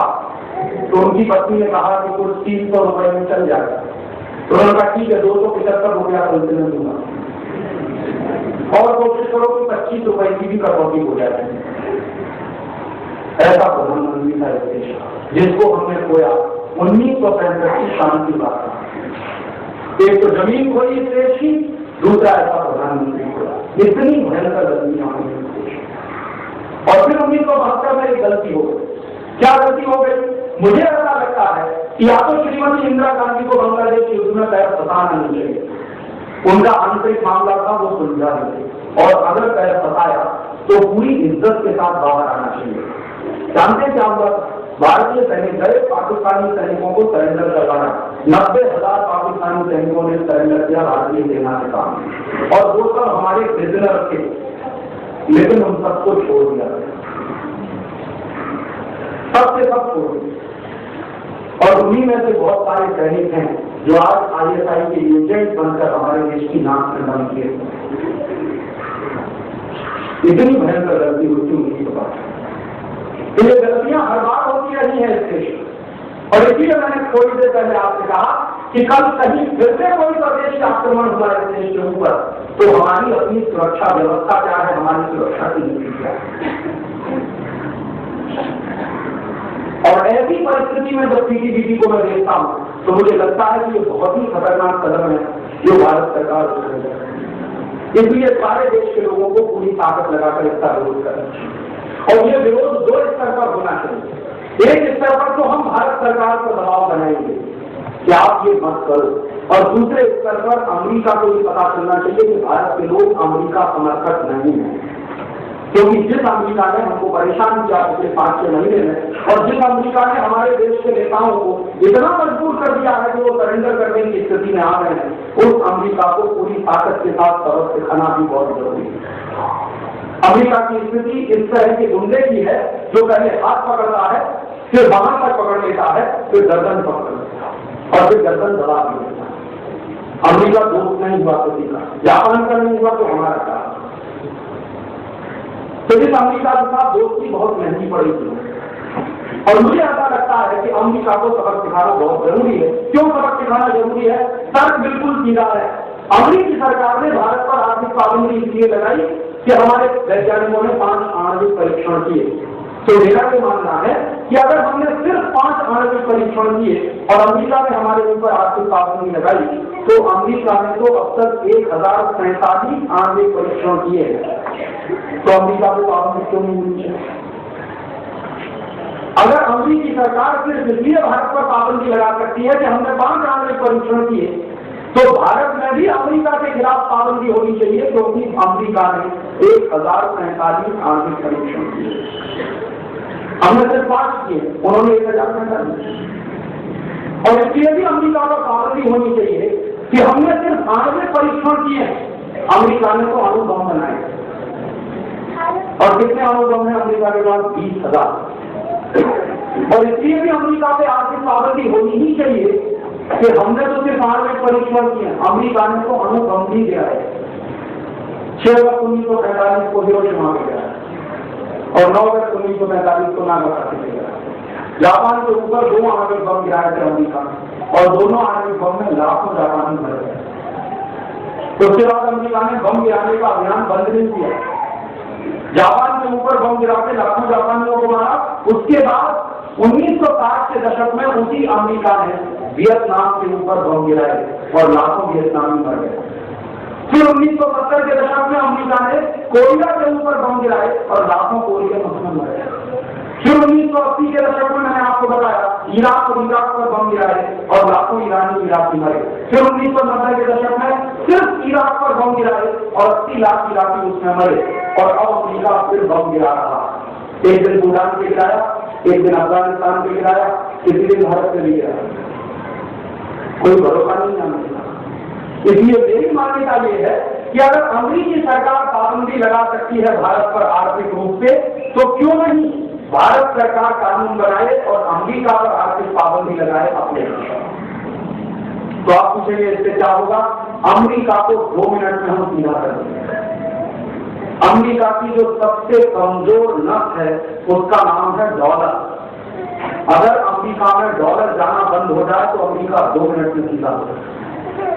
अमेरिका में एक ही व्यक्ति की एक ही चीज की पूजा होती है, वो है डॉलर। बाकी अमेरिका में किसी से कोई मतलब नहीं है। जिस दिन अमेरिकी सरकार को डॉलर का नुकसान होना शुरू हो जाएगा भारत के कारण, उसी दिन अमेरिकी सरकार 2 मिनट में सरेंडर कर देगी। अमेरिका कागजी शेर है, कोई बहुत दम नहीं है अमेरिका। चीन वाले अमेरिका से हमेशा सरेंडर करवा लेते हैं, सिर्फ डॉलर के धमकी पर। चीन की सरकार कैसे सरेंडर करवाती है अमेरिका से? चीन की सरकार ऐसे सरेंडर करवाती है अमेरिका से कि चीन से जो डॉलर अमेरिका जाता है उसको बंद कर दे। आप उनके बात तो जब चीन से डॉलर जाना अमेरिका में बंद हो जाता है, 2 मिनट में अमेरिकी राष्ट्रपति सीधा हो जाता है और चीन में डॉलर जाता है बंद होता है। अभी आपको मालूम है बिल क्लिंटन गया था चीन थोड़े दिन पहले, 1,000 लोगों को लेकर गया था, ऐसे जैसे दूल्हे की बारात जाती। चीन की सरकार ने एक कानून बना दिया है अभी कुछ दिन तक। जानते क्या कानून बना? अमेरिका की तो वो कहती है ले आओ पैसा लगा दो हमारे देश में, लेके जाने की अनुमति। तो अमेरिका ढीला हो गया। दूसरा कानून क्या बना दिया है चीन की सरकार ने कि अगर अमेरिका की कोई कंपनी मुनाफा कमाएगी और चीन से अमेरिका ले जाने की कोशिश करेगी तो उसके लिए कानून ये है, मान लीजिए कोई अमेरिकी कंपनी ने $1 अरब का मुनाफा कमाया चीन से और वो $1 अरब का मुनाफा ले जाना चाहते हैं अपने देश में, तो कानून ये बना दिया है कि पहले आप चीन का $1 अरब का माल अमेरिका में बेच कर आइए, उससे $1 अरब कमा कर लाइए, फिर चीन से $1 अरब अमेरिका में हो गई। और दौड़ में रोज जाता है उनसे समझौता करने, और चीनी सरकार उनको खास नहीं डालती। पहले अमेरिका ने कोशिश की कि चीन के राष्ट्रपति को अपने देश में बुला लिया जाए, उसने कहा मुझे जरूरत नहीं आपके आने की, आपको झक मार के आना हो तो आइए। और यही बिल क्लिंटन जो चीन के बारे में कहता था कि ये दुनिया में सबसे अत्याचारी देश है, सबसे ज्यादा लोगों पे अत्याचार होते हैं, चीन में डेमोक्रेसी नहीं है, प्रजातंत्र नहीं है। तिएनआनमेन चौक पर एक बार वहां हत्याकांड हुआ था जिसमें चीन के नौजवान मारे गए थे, तब से लेकर चीन को ब्लैकलिस्ट किया हुआ था अमेरिकी राष्ट्रपति बिल क्लिंटन ने। उसी बिल क्लिंटन को ले जाकर खड़ा कर दिया चीनी सैनिकों ने तिएनआनमेन चौक पर और कहा कि झुको और सलाम करो, और बिल क्लिंटन को सलाम ठोकना पड़ा। और उसके बाद बिल क्लिंटन ये सब करता गया, चीनी सरकार जो कहती गई वो करती गई, इस उम्मीद में कि शायद चीन की सरकार मेरे लिए एक बात मान लेगी, ये डॉलर आना शुरू हो जाएगा चीन से। और बाद में जब बिल क्लिंटन ने कहा कि अभी मैंने तो आपकी इतनी शर्तें मांगी है आप, और बहुत ही असफलता के साथ बिल क्लिंटन चीन से वापस लौटा, और इतनी खिंचाई हुई है बिल क्लिंटन की उनके पार्लियामेंट में जिसकी आप कल्पना नहीं है। वो बिल क्लिंटन जिस पार्टी का कैंडिडेट है, उस पार्टी के एमपी ने बिल क्लिंटन की भयंकर आलोचना की कि आप चीन गए थे क्या बेटा। तो मैं आपको बता रहा हूँ, ये उदाहरण मैंने आपको इसलिए दिया है कि अमेरिका की आर्म टेस्टिंग करना अगर हम शुरू करें तो अमेरिका हमारे सामने भी सरेंडर। अगर हमने इसको अपने सिर पर करने दिया, इसकी गिरफ्त भक्ति में आकर हमने सरेंडर किया तो ये हमको खा जाएगा। और अगर इसकी धमकियों के सामने हमने सरेंडर करना बंद किया, उल्टा इसकी आर्म टेस्टिंग करना शुरू किया अमेरिका की, तो अमेरिका 2 मिनट में नीचे आ जाएगा। तो आप पूछेंगे उसका रास्ता क्या? उसका बिल्कुल सीधा का रास्ता है, जो काम चीन की सरकार ने किया है वो काम हम कर रहे हैं। माने चीन में से डॉलर अगर अमेरिका नहीं जाएगा तो भारत का डॉलर भी अमेरिका नहीं जाएगा। काम कर सकती है तो भारत की सरकार भी ये काम कर सकती है। और इसके लिए बहुत अच्छा हो कि भारत सरकार कानून बनाए और पार्लियामेंट में कानून पारित करवाए और अमेरिका के खिलाफ आर्थिक पाबंदी लगाए। और जितनी अमेरिकी कंपनियां भारत में धंधा कर रही हैं इन सबको एक एक करके बंद कर दिया जाए। Pepsi Cola, Coca Cola, Colgate Palmolive, Johnson and Johnson, Procter, एक तरफ से सब पर पाबंदी लगा जाए। और अमेरिकी कंपनियों के साथ साथ अमेरिकी bank, city bank, American express, ANZ Grindlays, standard chartered, ये जितने अमेरिकी बैंक भारत में धंधा कर रहे हैं इन सब के ऊपर एक तरफ से पाबंदी लगा है। तो आप देखिए 2 मिनट में अमेरिका ढीला होगा। अमेरिका को ढीला करने का यही एक रास्ता, दूसरा कोई रास्ता नहीं तो वो आपको खत्म कर देगा। एक ऐसी लड़ाई होती है जिसके बारे में बड़ों अमेरिका को पीट दें, नहीं तो अमेरिका हमको पीट देगा। तो उसके लिए रास्ता क्या है? रास्ता मैंने बताया बिल्कुल सीधा सीधा सा है कि अमेरिका जाने वाला पैसा यहाँ से रोकना पड़ेगा। एक पैसा भी भारत से अमेरिका जाए ये देश के हित में नहीं। और आज अमेरिका हमारा दुश्मन है, दोस्त नहीं। दुश्मन के हाथ एक पैसा भी अपने गांव का जाए तो ये देश के साथ गद्दारी है, देश के साथ द्रोह। तो ये करना बंद कर। तो भारत की सरकार अगर करे तो बहुत अच्छा, लेकिन मुझे नहीं लगता कि ये सरकार कुछ करे, क्योंकि 5 महीने से तो मैं इंतजार कर रहा हूँ।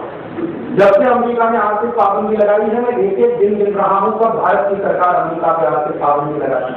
और मैंने ये बात मई के महीने में ही प्रधानमंत्री तक पहुंचाई। ऐसा नहीं है कि आप कहेंगे राजीव भाई आप अभी मिले थे, मई के महीने में ही इन सारी बातों को बहुत ही डिटेल तरीके से ड्राफ्ट बनाकर मैंने प्राइम मिनिस्टर और फाइनेंस मिनिस्टर तक पहुंचा दिया कि आप ऐसे ऐसे पाबंदी लगाइए अमेरिकी कंपनियों पर, अमेरिकी बैंकों पर, भारत का इतना भला हो जाएगा। और मैंने तो उसमें यह कैलकुलेशन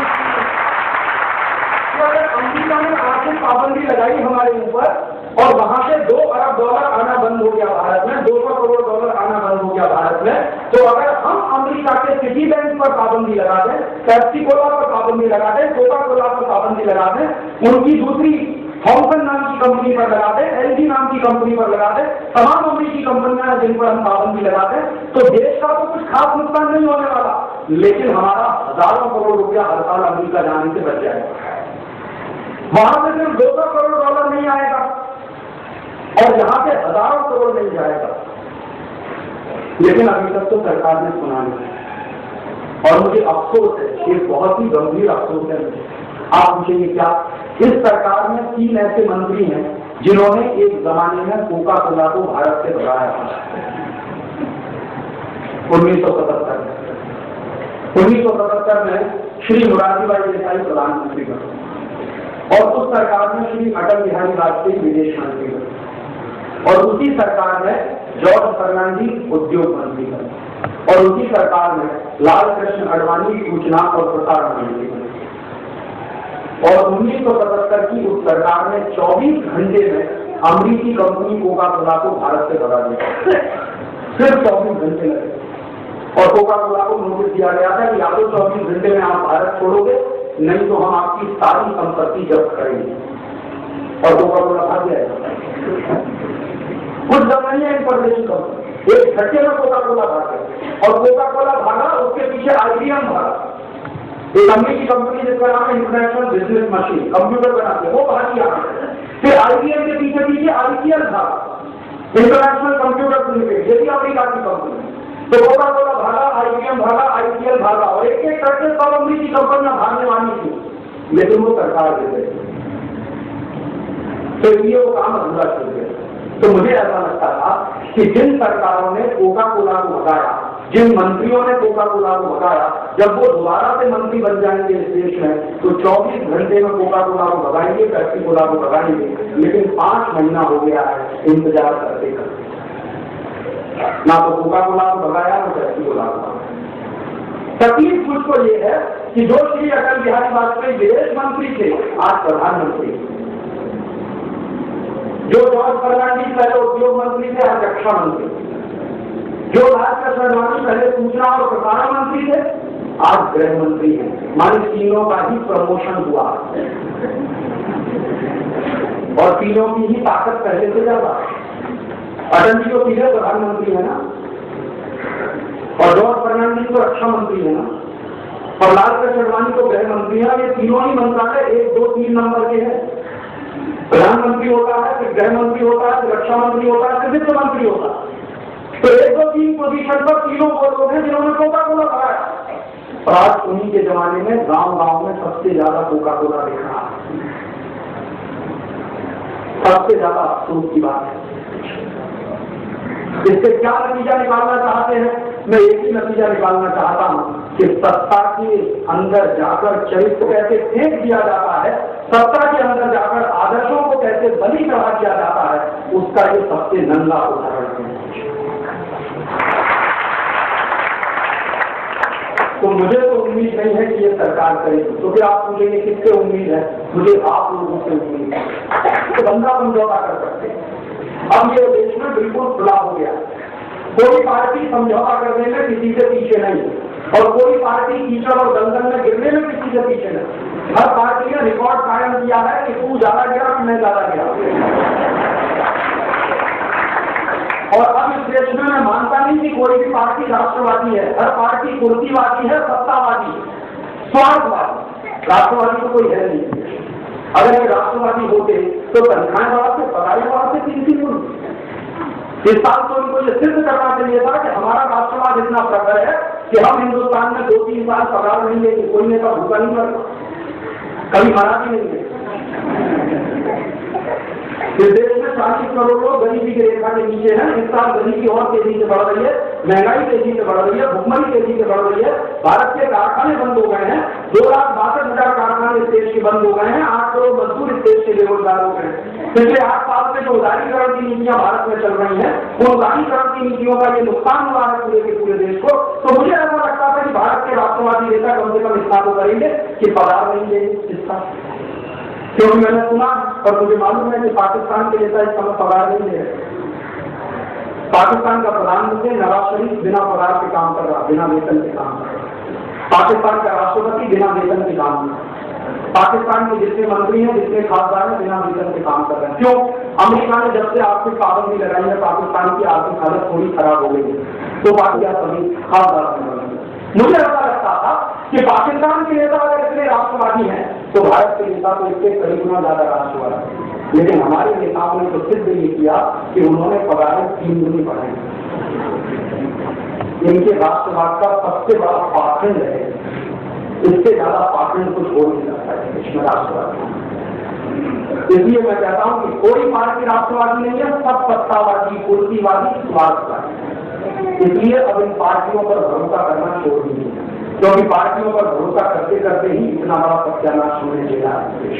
नेताओं पर भरोसा करना चाहिए। ये नेता कब क्या पलटी खाएंगे, जिंदगी भर इन सिद्धांतों का विरोध करते रहे श्री अटल बिहारी वाजपेयी, अभी उन्हीं सिद्धांतों का सरेंडर करने का ये कैसे मैं स्वीकार करूंगा। जितने भाषण मैंने अटल बिहारी वाजपेयी के सुने हैं, हर भाषण में यही वो कहते हैं कि राष्ट्र की समझौता से कोई समझौता नहीं होता। राष्ट्र की समझौता एक ऐसी चीज है जिस पर कोई समझौता नहीं होता, कोई सरेंडर नहीं होता।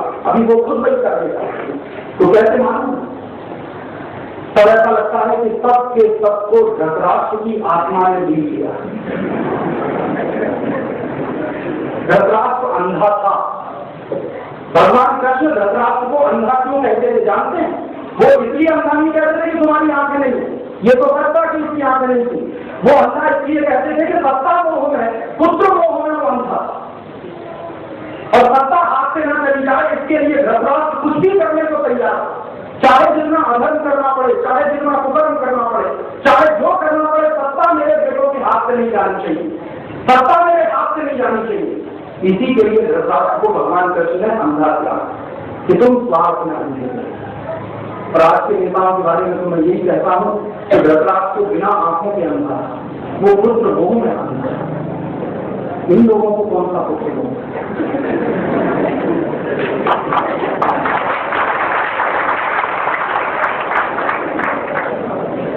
पूछिए ना श्री अटल बिहारी वाजपेयी से, आपको कौन सा पुत्र मोह?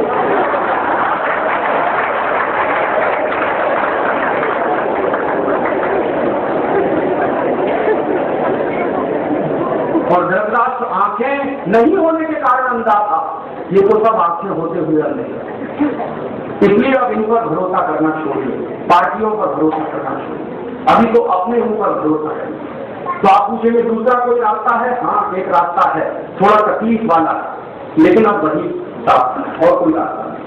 जब सरकारें देश विरोधी काम करना शुरू कर दें, राष्ट्र विरोधी काम करना शुरू कर दें, सरकारें सिर्फ स्वार्थ और सत्ता में डूबकर काम करना शुरू कर दें, तो राष्ट्र के लोगों को उठना ही होगा और खड़ा होना होगा। आप पूछेंगे हम क्या करें? सरकार पाबंदी नहीं लगाती अमेरिका पर, और सरकार नहीं बंद करती अमेरिकी कंपनियों को, तो कम से कम आप तो पाबंदी लगा दीजिए अमेरिकी कंपनियों। आप तो बंद कर दीजिए अमेरिकी कंपनियों का सामान खरीदना। ये तो आपके अधिकार क्षेत्र में है ना। इसके लिए तो प्रधानमंत्री से पूछने की जरूरत नहीं है कि मेरे घर में अमरीकी होना ही चाहिए कि कोई भी अमरीकी सामान आपके घर में नहीं आएगा। क्योंकि अमेरिका हमारा दुश्मन है और इस तरह का दुश्मन है कि भारत को बर्बाद करने की कोई भी कोशिश वो चूकना नहीं चाहता। बिल क्लिंटन ने इस बात को 2 बार कहा, इसकी गंभीरता को सोचते रहिए।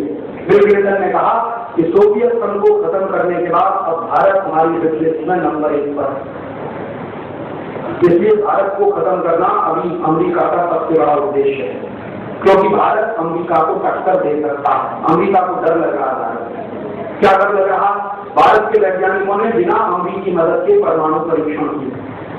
भारत के वैज्ञानिकों ने बिना अमेरिकी मदद के मिसाइलें बनाई, 250 किलोमीटर से लेकर 2500 किलोमीटर तक मार करने वाले। भारत के वैज्ञानिकों ने बिना अमेरिकी मदद के सुपर कंप्यूटर बनाया, परम 10,000। भारत के वैज्ञानिकों ने बिना अमेरिकी मदद के क्रायोजेनिक इंजन बनाया। भारत के वैज्ञानिक बिना अमेरिकी मदद के ऐसे ऐसे काम कर रहे हैं जिसके बारे में अमेरिका बौखलाहट हुआ। अमेरिका की बौखलाहट उस दिन से समझ में आ रही है जिस दिन से भारत के वैज्ञानिकों ने परम 10,000 बनाया, क्योंकि एक बार राजीव गांधी कहते अमेरिका में सुपर कंप्यूटर नाम है, अमेरिका ने मना कर दिया कि हमने नहीं कहा सुपर। राजीव गांधी लौट कर आने के बाद भारत के वैज्ञानिकों की एक मीटिंग हुई और डिपार्टमेंट ऑफ टेलीकम्युनिकेशन में एक साइंटिस्ट थे, उनका नाम है डॉक्टर भाटकर। तो डॉक्टर भाटकर को कहा गया कि आपकी जिम्मेदारी है कि आप भारत में सुपर कंप्यूटर बनाएं। अमेरिका हमको नहीं देगा, कोई भी देश हमको नहीं देगा, हमको खुद बनाना पड़ेगा। तो डॉक्टर भाटकर को कुछ और वैज्ञानिक दिए गए और पूरी टीम ने सीडर नाम की एक संस्था बनाई, रात दिन काम करना शुरू किया और काम करते करते पहला सुपर कंप्यूटर बनाया बिना किसी स्वदेशी मदद। दूसरा सुपर कंप्यूटर बनाया परम 8,000। तीसरा सुपर कंप्यूटर बनाया परम 8,600। चौथा सुपर कंप्यूटर बनाया परम 9,000 और अभी 5वां सुपर कंप्यूटर बना दिया है परम 10,000, जो पूरी दुनिया में किसी के पास नहीं।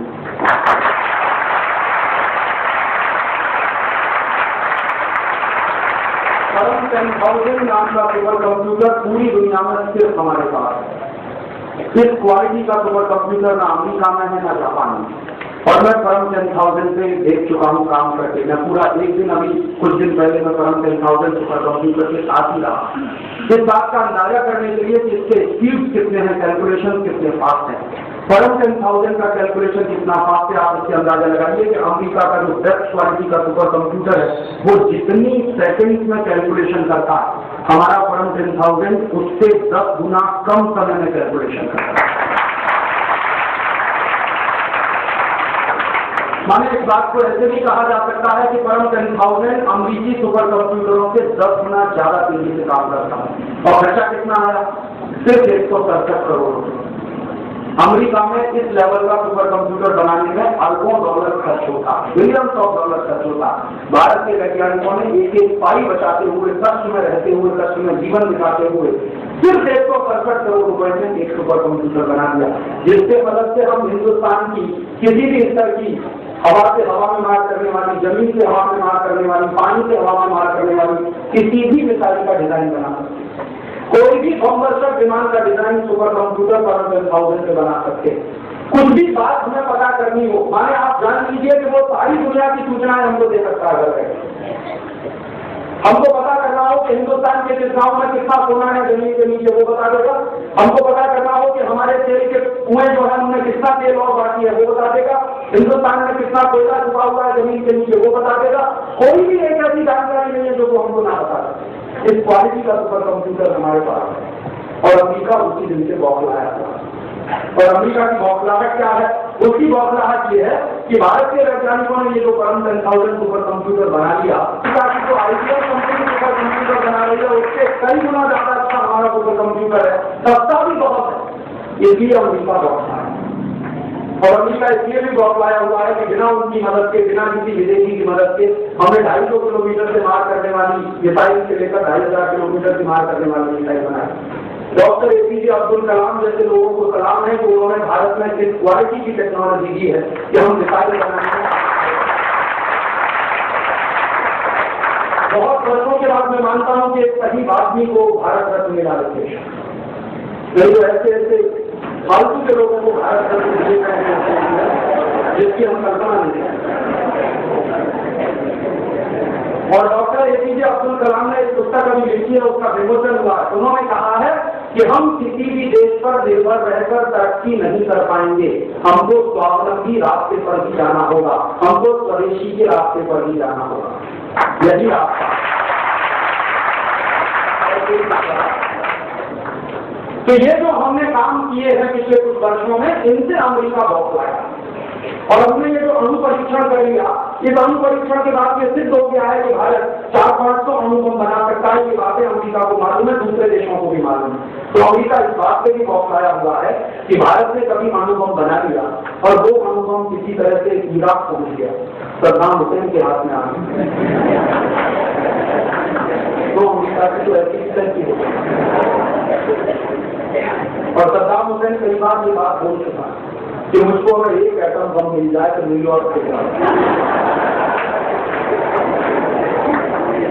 और सद्दाम हुसैन कितना इंटेलिजेंट आदमी है, उसका भी एक इंटरव्यू मैंने पढ़ा था कुछ दिन पहले। उससे ये पूछा गया कि एटम बम आपको कहां से मिलेगा? उसने कहा मुझे उम्मीद है कि भारत से मिल जाएगा। क्यों मिल जाएगा?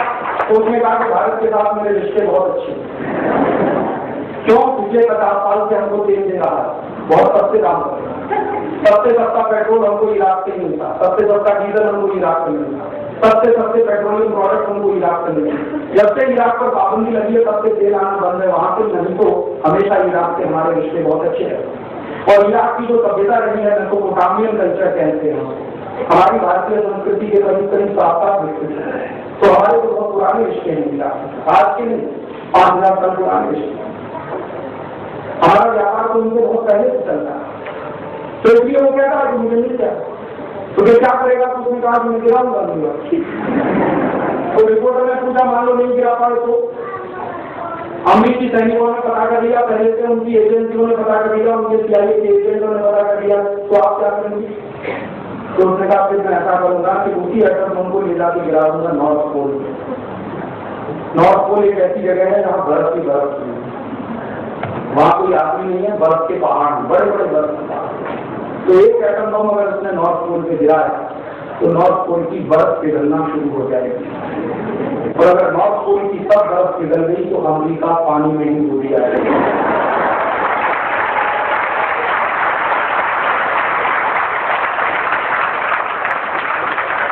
इसलिए अमेरिका बहुत बड़ा है कि कहीं एटम बम अगर सद्दाम हुसैन के हाथ में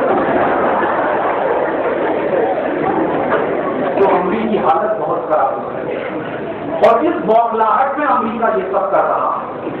मेरा ये मानना है कि अमेरिका ने पिछले 50 साल में जितने पाप किए हैं, उन सब पापों की सजा उसको मिलेगी एक नहीं, क्योंकि दुनिया में सत्य है और दुनिया में सत्य की सुरक्षा भी होती रही। आज के नहीं, रावण के जमाने से कंस के जमाने। रावण चाहे जितना ताकतवर हो जाए, कंस चाहे जितना ताकतवर हो जाए, एक ना एक दिन उनको मरना ही होता है। और जो जितने अहंकारी होते हैं वो बहुत साल बात करेगा। हमको हमारे देश के बारे में सोचना होगा कि हम अमेरिका से अपनी दूरी कैसे बढ़ाएं। दोस्ती करेंगे नुकसान होगा, दूरी रहेगी फायदे करेंगे। और मेरा मानना यह है कि अगले साल मई 1999 के बाद जब डॉलर गिरना शुरू हो जाएगा तो हमारा व्यापार जितना डॉलर में होगा उतना ही नुकसान। इसलिए डॉलर पे डिपेंडेंस हमको कम करना होगा, और डॉलर पर डिपेंडेंस कम करने के लिए बहुत जरूरी है कि भारत से अमेरिकी कंपनियों को विदा कर दिया जाए। इसलिए मैंने आपसे अपील की कि भारत सरकार नहीं भगा सकती, मत भगाए, लेकिन हम सब भगा सकते हैं। तो मेरी आपसे पहली अपील है कि अमेरिकी कंपनियों के सामान खरीदना बंद करें। पेप्सी कोला पीना बंद करें, कोका कोला पीना बंद करें, हम सब लिम्का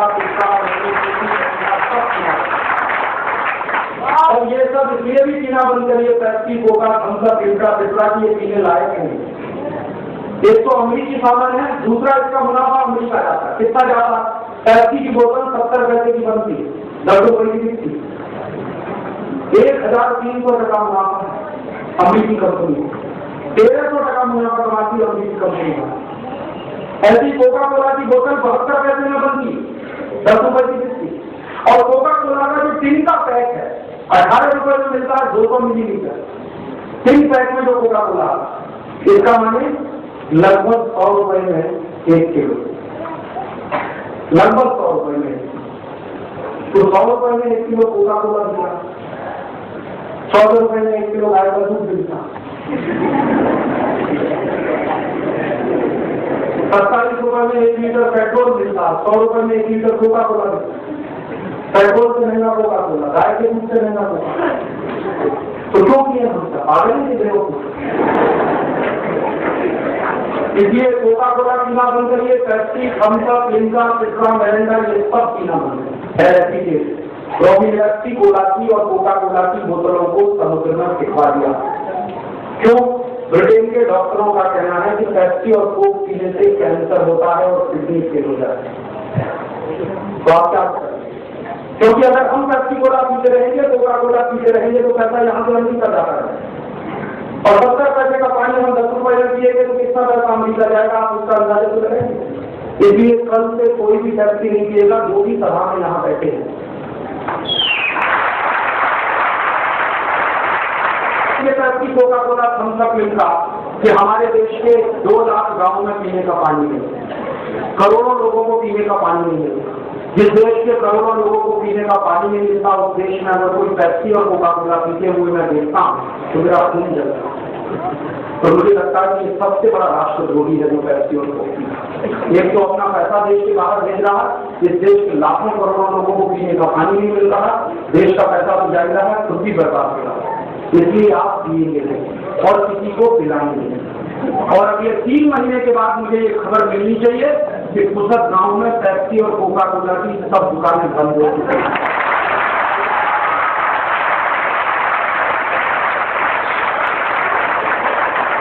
क्योंकि आप खरीदना बंद करेंगे और आप किसी को खरीदवाना भी बंद करेंगे, आप पीना बंद करेंगे, पिलाना बंद करेंगे, तो कितना अपने आप ही बंद होगा। मानेंगे कि कुसत के लोगों ने टेंशन लगा दिया।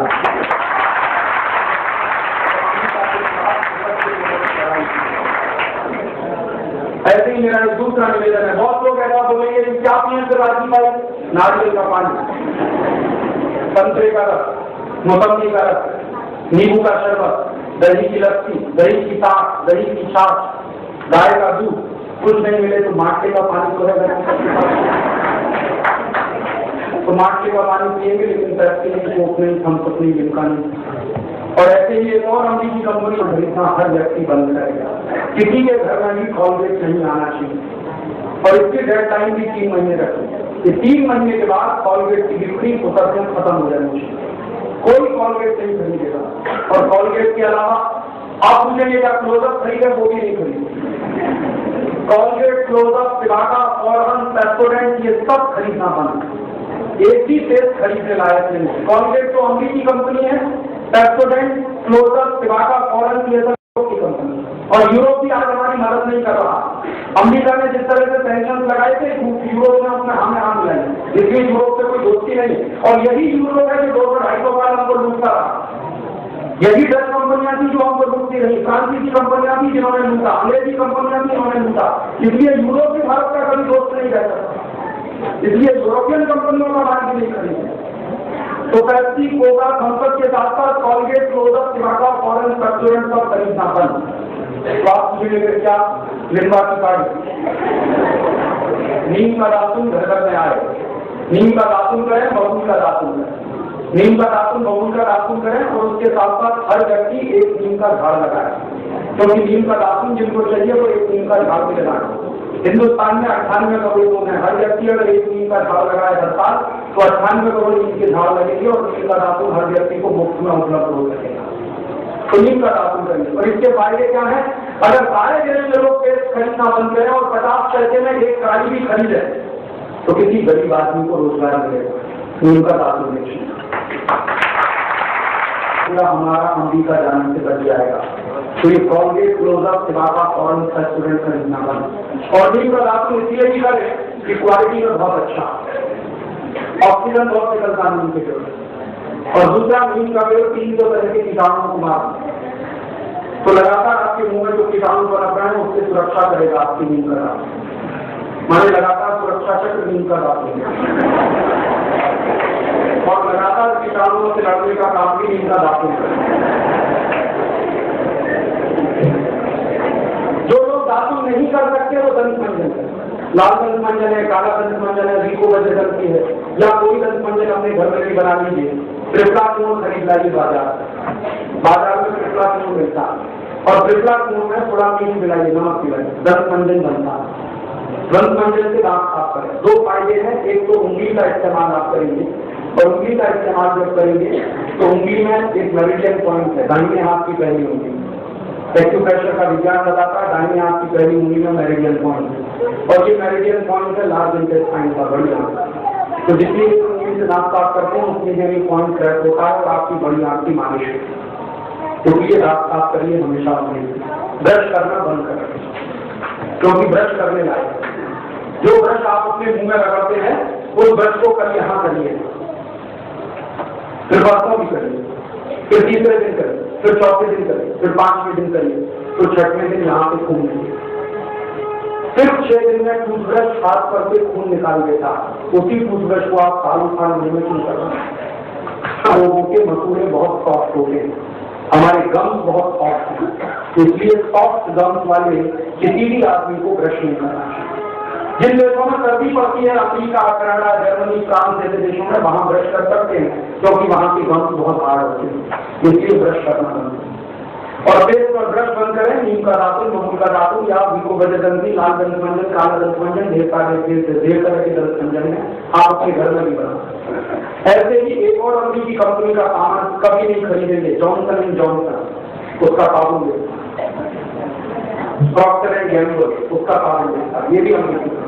Bracket and Colman, Johnson and Johnson, Procter and Gamble, ये तीनों अमेरिकी कंपनियां हैं। एक भी कंपनी का माल यहाँ नहीं खरीदा जाएगा और 3 महीने की उसकी भी डेडलाइन तय करेंगे कि जॉनसन एंड जॉनसन का, प्रॉक्टर एंड गैम्बल का, ब्रैकेट एंड कोलमैन का सारा माल फोकस में दिखना पड़ता और उसकी जगह दूसरी भी कुछ परदेशी कंपनियां हैं, उनका भी खरीदना बंद करिए, जैसे हिंदुस्तान लीवर। और हिंदुस्तान लीवर के साबुन कुछ बिकते हैं जैसे लाइफ बॉय, रिल, रेक्टोना, पियर, केने और पामोलिव, कॉलगेट पामोलिव का, जॉनसन एंड जॉनसन का, किड्स नाम का एक साबुन आता, ये सब परदेशी कंपनियों को साबुन खरीदना बंद। तो आप पूछेंगे क्या खरीदें? स्वदेशी साबुन खरीदें। निर्मा है, चंद्रिका है, मैसूर कंदल है, मार्गो है, नीम है, मेडिमिक्स है, ये सब स्वदेशी साबुन है। पुस्तक में खादी ग्रामोद्योग की दुकान अगर कहीं हो तो वहां से साबुन ले आइए, सब स्वदेशी साबुन वहां पर, और उनको कहिए कि ज्यादा से ज्यादा स्वदेशी साबुन लाकर वो बेचना शुरू करें, तो एक पैसा भी देश का बाहर नहीं आना चाहिए।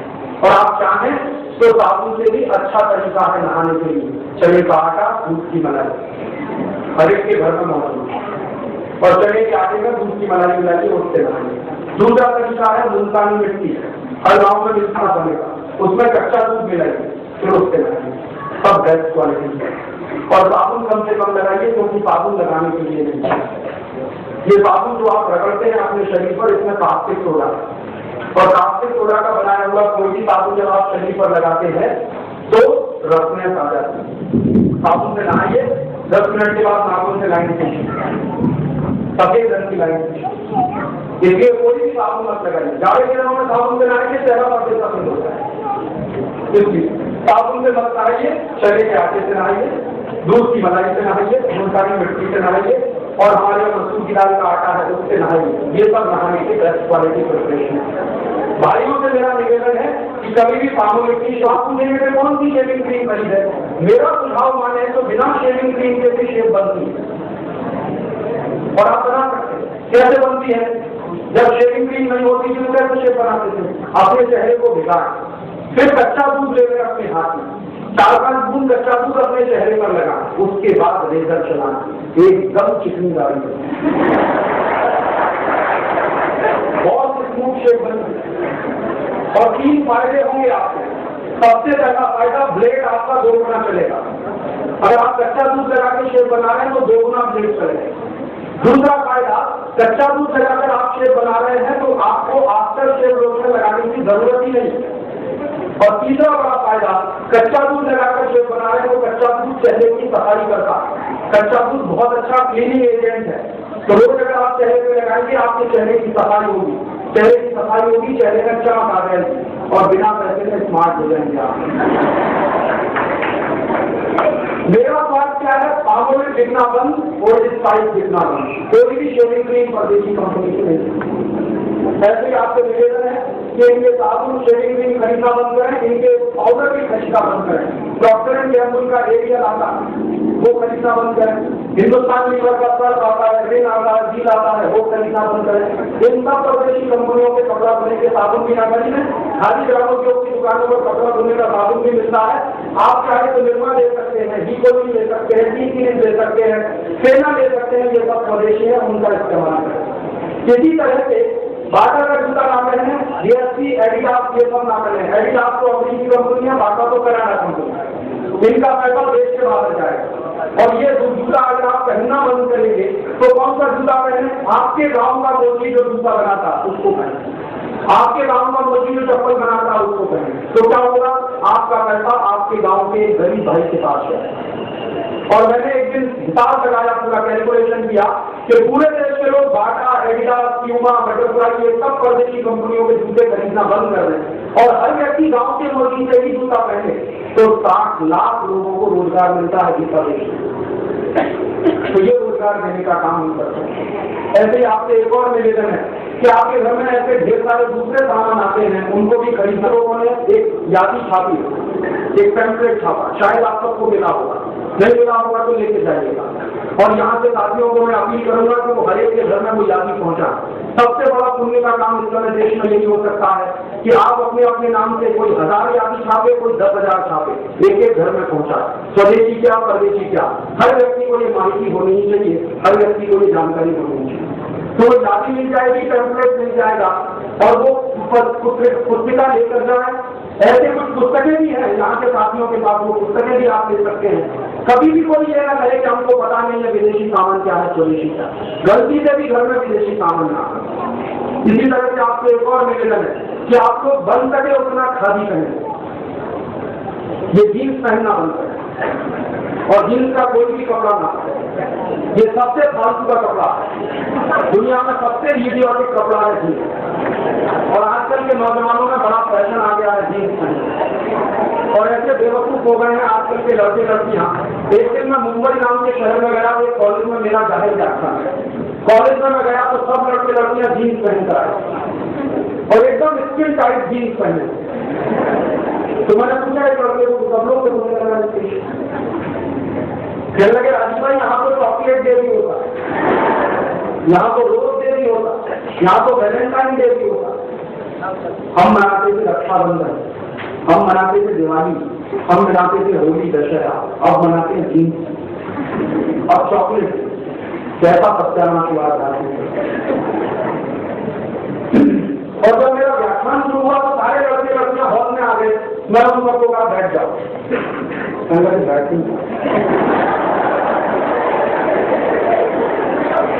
क्योंकि इतनी टाइट जीन्स पहन रखी थी कि बैठते ही फटती।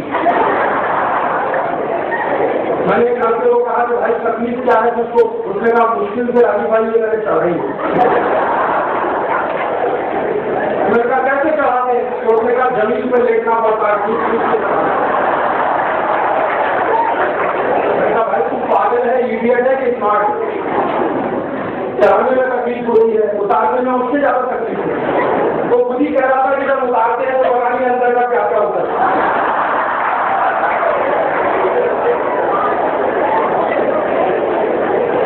तकलीफ को क्यों करेंगे? आप कहेंगे अमेरिका में पहनते, अमेरिका वाले पागल है सब कुछ, आप बनेंगे पागल। यूरोप के लोग पागल हैं, आप पागल बनना चाहते हैं। और वहाँ तो इसलिए पहनते हैं कि वहाँ पे सर्दी बहुत पड़ती है, तो जितना ज्यादा से ज्यादा कपड़ा हो उतना अच्छा। यहाँ तो गर्मी बहुत पड़ती है और गर्मी पड़ने वाले देशों में जितना पतला कपड़ा पहने उतना अच्छा। इसलिए बेवकूफी मत करिए, जीन्स जीन्स पहनना पड़ता। और किसी भी स्कूल कॉलेज में ये जीन्स डे नहीं होगा, वैलेंटाइन डे नहीं होगा, रोज डे नहीं होगा, चॉकलेट डे नहीं होगा। ये भारतीय संस्कृति के ठीक उल्टी बात है, ये सब बंद कराइए और भारतीय संस्कृति पे काम करिए, भारतीय संस्कृति का अनुरूप काम करिए। आप लोग भी पूछेंगे क्या पहने? मेरी बात अगर माने आप तो खादी पहनने ज्यादा बेहतर। और खादी क्यों पहने?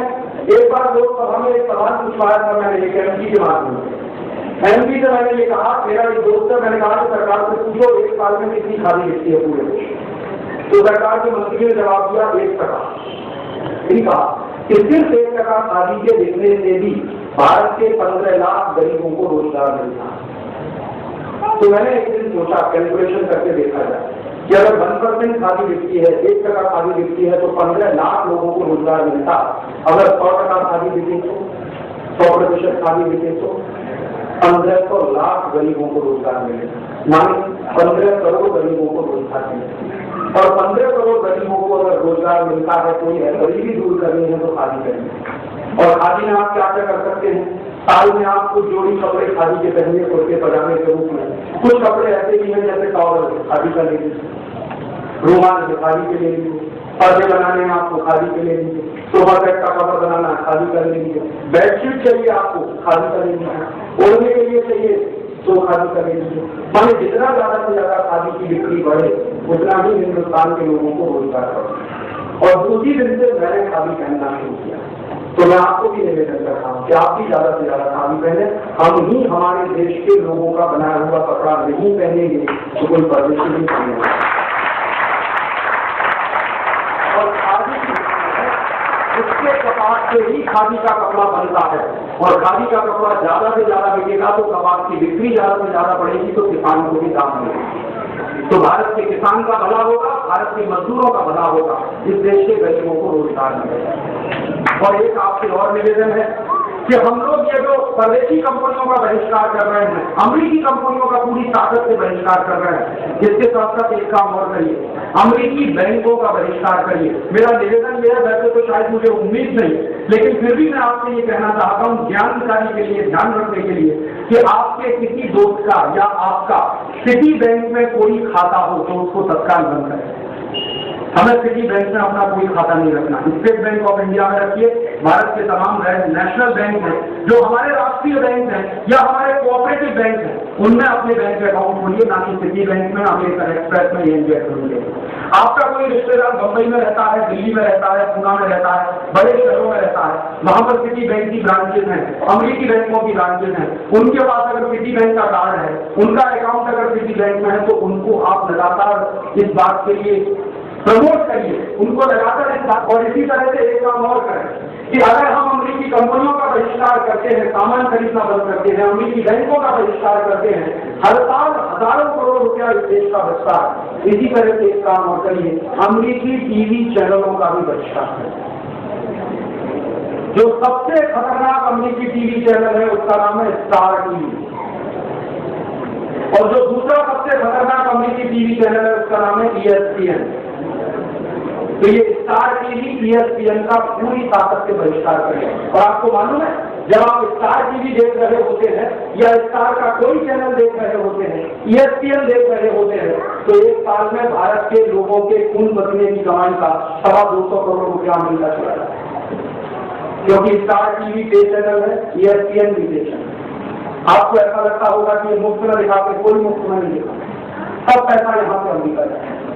और वैसे भी स्टार टीवी पे आता क्या है देखने लगते, सब फालतू की उल्टी सीधी बात है, एक एक से घटिया घटिया सीरियल आते। यूरोप में जो बर्बादी हो रही है, वहां जो सेक्स की वल्गैरिटी है, अश्लीलता है, कामुकता है, वही तो सब दिखा। और मेरी बात माने तो ये सब के सब केबल कनेक्शन करवाई जाती है, ये केबल कनेक्शन रखने लायक है। अगर आप चाहते हैं कि आपके घर में शांति रहे, आपके बच्चे अच्छे तरीके से पढ़े, उनका मानसिक विकास हो, उनका बुद्धि का विकास हो, तो टीवी बंद करें। ये टीवी दुनिया की सबसे खतरनाक चीज है। एक तो ये खतरा सबसे बड़ा ये है कि लगातार टीवी के माध्यम से इस देश के बच्चों को बचपन में जवान बनाया जा रहा है।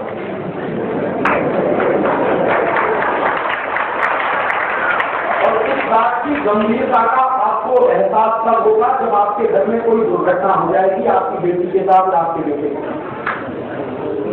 कोई बात नहीं, इंडिया टुडे का अंक पढ़ेंगे आप, हो देंगे अंदर। इस देश में ये शुरू हो गया है, 12-12 साल की बच्ची, 13-13 साल की लड़कियां सेक्सुअल रिलेशन करती हैं। उनके माँ बाप भेजते हैं उनको पढ़ने के लिए, और वो करते हैं किसी दूसरे चक्कर में। और कई बच्चों के इंटरव्यू आए हैं उसमें इंडिया टुडे। मैं तो अंदर से काम गया कि क्या हो रहा है इस देश। ये सब मैंने देखा है, अमेरिका में होता है, यूरोप में होता है। अमेरिका में 11 साल की लड़की की मां बनती है, 10 साल की लड़की की मां। अमेरिका में ये साधारण सी बात है कि 12-13 साल की उम्र में लड़की पहली बार मां बन जाए, किसी को वहां आश्चर्य नहीं होगा, क्योंकि वही उनकी संस्कृति। और अमेरिका में आप जाएंगे तो आपको ऐसे ढेरों स्कूल मिलेंगे जहां पर उन लड़कियों को पढ़ाया जाता है तो 11, 12, 13 साल में मां बनती है। उन्हीं बच्चियों के लिए अलग से स्पेशल स्कूल है, उनको सिखाया जाता है कि बच्चों को कैसे पालना चाहिए, उसकी परवरिश कैसे करनी चाहिए, क्योंकि 11 साल की बच्ची खुद बच्ची है, वो बच्चे को कैसे पालना तो सिखाया जाता है। इसके स्कूल चलते हैं। यूरोप में भी यही है, यूरोप में तो कई देशों, और ये सब सत्यानाश अमेरिका में और यूरोप में जानते हैं क्यों हुआ? फ्री सेक्स, जो फ्री सेक्स और फ्री सेक्स एजुकेशन आया वहां की सोसाइटी में, उसी से सबसे बड़ा सत्यानाश है। और अब वहां के लोगों को लगता है कि भारतीय संस्कृति बहुत अच्छी है। मेरे बहुत सारे दोस्त अमेरिका में, उनके बेटे बेटियां जवान होने वाले हैं, उनको रात दिन चिंता खाए कि पता नहीं बेटी का क्या होगा, बेटे का क्या होगा। शायद ही कोई ऐसी लड़की आपको अमेरिका में मिले तो शादी के पहले 2-3 बार एबॉर्शन ना करा चुकी। हाँ, इससे हंसी है, गंभीरता है। ऐसी लड़की शायद ही आपको मिलेगी अमेरिका में, और यूरोप में तो बहुत ही असंभव है। और शायद ही ऐसे पति पत्नी मिलेंगे आपको जो एक दूसरे के प्रति वफादार रहते हैं। बिल क्लिंटन सबसे बड़ा उदाहरण।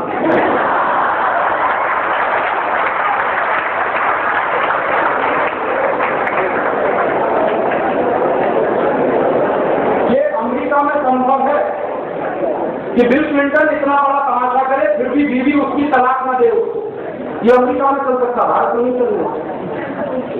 भारत में एक्स्ट्रा मैरिटल रिलेशन की कोई परमिशन नहीं है समाज में। यहाँ एक्स्ट्रा मैरिटल रिलेशन पाप माना जाता है, पर स्त्री गमन पाप माना जाता है, पर पुरुष गमन पाप माना जाता है, और ये सबसे बड़ा पाप माना जाता है। और इसको रोकने के लिए भी भारत के ऋषियों ने, मुनियों ने संयम नाम की संस्कृति विकसित की है। संयम रखो अपने ऊपर, दूसरे की माँ को माँ की तरह से देखो, दूसरे की बेटी को बेटी की तरह से देखो, बहन की तरह से। यहाँ स्त्री स्त्री नहीं है, या तो माँ है, या तो बहन है, या तो बेटी है। तो जैसे ही किसी स्त्री को हम स्त्री के रूप में देखते हैं तो एक भाव होता है, और उसको माँ के रूप में जब देखते हैं तो तुरंत भाव होता है। जैसे ही किसी स्त्री को स्त्री के रूप में देखते हैं तो एक भाव होता है, लेकिन जब उसको बहन के रूप में देखना शुरू करते हैं तुरंत भाव बदलता है। बेटी के रूप में देखना शुरू करते हैं, भाव बदल जाता है, मन में पवित्रता आ जाती है, मन में संयम आ जाता है। और ये पवित्रता और संयम की बहुत पुरानी संस्कृति है भारत की, जिसको तोड़ने की साजिश हो रही है टेलीविजन के माध्यम से। टेलीविजन में आप देखिए जितने सीरियल आते हैं, सब सीरियल एक्स्ट्रा मैरिटल रिलेशन दिखाते हैं। किसी की बीवी किसी के साथ भागी, किसी का पति किसी के साथ भागा, कोई किसी की प्रेमिका को लेकर भाग गया, कोई किसी के प्रेमी के साथ चली गई, ये सब किसकी कहानी। और उसके लिए मार धार, लड़ाई झगड़े, इसकी हत्या करवाना, उसकी हत्या करवाना, इसके खिलाफ साजिश करना, उसके तो आप सोचिए, आप देख क्या है भारतीय संस्कृति की ठीक उल्टी बातें आपको दिख रही है। या बेटी शादी के पहले मां बने तो ये सबसे बड़ा कलंक है। और स्वाभिमान सीरियल में हर लड़की को शादी के पहले ही मां बनता है। क्यों दिखा रहे हैं? ताकि भारत के लोग भी बिल क्लिंटन की तरह से करें। हमारी मां बहन बेटियां सड़क पर चलना, असुरक्षित होना, यही चाहते हैं। इस देश की एक एक बहन, एक एक बेटी सड़क पर निकलने में मुश्किल पैदा हो जाएगी अगर इसी तरह के टीवी सीरियल इस देश में दिखाए जाएंगे, इसी तरह के फिल्में दिखाई जाएंगे। इसलिए आप लोग इसको जल्दी से जल्दी बंद कर दीजिए। और आपने इसको बंद किया तो शांति आएगी आपके घर में, संस्कार बनेंगे आपके बच्चों के, संस्कार आपके भी बनेंगे। और जो आपका चित्त भटक रहा है फालतू की बातों में, कामुकता में, अश्लीलता में, सेक्स की वल्गैरिटी में हम सब सबसे चले जा रहे हैं धीरे धीरे, वो सब बताओ कर सकता है, रोक सकता है। और हमारे यहाँ इस बात पर गंभीरता से ध्यान दीजिए। कहा जाता है अगर चरित्र गया तो सब गया, कैरेक्टर इज लॉस्ट, टीवी अच्छा रहेगा, कैरेक्टर चला जाता है। क्या करेंगे? अपने बच्चों को चरित्र नहीं दे सकते, संस्कार नहीं दे सकते, उनको माँ बाप नहीं बनाते। बच्चों को संस्कार देकर एक जिम्मेदार नागरिक बनाना इस दुनिया का सबसे मुश्किल काम। तो जिनको संस्कार देना नहीं आता, जिनको बच्चों को चरित्र की शिक्षा देनी नहीं आती, वो माँ बाप न करने का क्या कम से कम भारत पर बोझा तो ना। और अगर आप माँ बाप बने तो उसकी गंभीरता को समझें और उसको निभाएं। आप ही अगर टीवी के सामने बैठ जाएंगे अश्लीलता और कामुकता देखने के लिए, तो आपके बच्चे कैसे होंगे? ऐसा तो हो नहीं सकता कि आप बच्चों को कहें तुम होमवर्क करो, सारे काम जिसको आप करेंगे। अपने बच्चों को साहित्य की शिक्षा दें, अपने बच्चों को संस्कृति पढ़ाएं, अपने बच्चों को भारतीयता बताएं, अपने बच्चों को संगीत सिखाएं, अपने बच्चों को कला सिखाएं, पेंटिंग बनाना सिखाइए, मूर्ति बनाना सिखाइए, वायलिन बजाना सिखाइए, गिटार बजाना सिखाइए, गिटार बजाना सिखाइए। तमाम काम है जो कर सकते हैं और आप करवा सकते हैं अपने बच्चों को। तो साहित्य है, संगीत है और कला है, इनकी शिक्षा गहराई के साथ बच्चों को मिलनी चाहिए, तो भारतीयता बढ़ेगी और भारतीय संस्कृति का विकास होगा। और ये अमेरिका कम होगी, कामुकता कम होगी और अमरीकी संस्कृति भारत में लोग आएगी। तो ये काम भी हमको करना है। साथ साथ ये काम चलेगा, एक तरफ परदेशी सामान का बहिष्कार, दूसरी तरफ अमरीकी सामानों का पूरी तरह से खरीदना बंद, सिर्फ स्वदेशी ही खरीदेंगे, खादी पहनेंगे और अपने घर में बंद करके उठना, ये केबल कनेक्शन को निकालेंगे और केबल कनेक्शन निकालकर घर घर को मुक्त कराएंगे, भारतीय संस्कृति को फिर से वापस लाएंगे। ये कुछ कुछ काम है जिनको हर व्यक्ति अगर करे तो इस देश का कुछ भी नहीं बिगाड़ पाएगा अमेरिका, और हम बचे रहेंगे अमेरिका के दुष्प्रभाव से, हम बचे रहेंगे यूरोप के दुष्प्रभाव से। यही आपसे मैं कहने आया था और आपसे कुछ मांगने आया था, वोट मांगने नहीं आया। किसी पार्टी से मेरा कोई रिश्ता नहीं और ना आपसे वोट मांगने, तो आप मुझे क्या मांगने आया? आपसे संकल्प मांगने आया हूँ, वो भी अपने लिए नहीं, इस राष्ट्र के। आपका संकल्प चाहिए। एक तो आप हमेशा स्वदेशी इस्तेमाल करें, ये संकल्प चाहिए।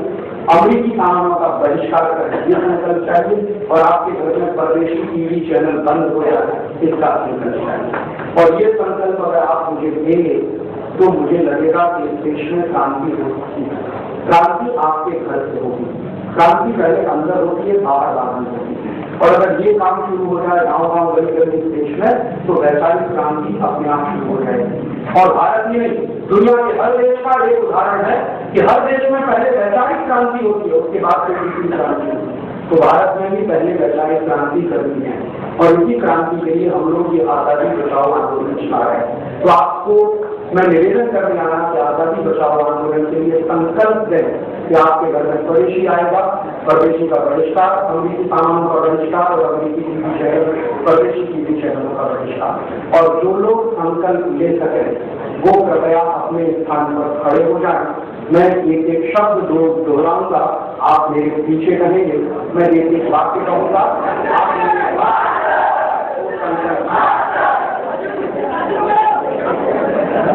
मैं आपसे जो कुछ कहूंगा आप उसको दोहराएंगे। और बहनें जहां मैं कहूंगा करूंगा, वहां बहनें कहेंगी करूंगी, इसका ध्यान रखें। और हम लोग गंभीरता के साथ ये संकल्प लेंगे और इसको अपने जीवन में पालन करने की कोशिश करेंगे। बोलिए, मैं संकल्प करता हूँ कि अपने राष्ट्र की आर्थिक आजादी, राजनीतिक संप्रभुता और सांस्कृतिक अस्मिता की रक्षा करने के लिए अपने जीवन में अधिक से अधिक स्वदेशी सामानों का ही इस्तेमाल करूंगा। अमेरिका जैसे देशों में मेरे राष्ट्र पर जो पाबंदियां लगाई हैं और भारत का जो अपमान किया है उसको ध्यान में रखते हुए मैं संकल्प करता हूँ कि कभी भी किसी भी अमरीकी कंपनी का कोई सामान नहीं खरीदूंगा। Pepsi Cola, Coca Cola, Colgate, Johnson and Johnson, Procter and Gamble आदि अमरीकी कंपनियों का पूरी ताकत से बहिष्कार करूंगा। अपने राष्ट्र की सांस्कृतिक अस्मिता को बचाने के लिए मैं संकल्प करता हूँ कि परदेशी टीवी चैनल और सिनेमा का यथाशक्ति बहिष्कार करूंगा। बहुत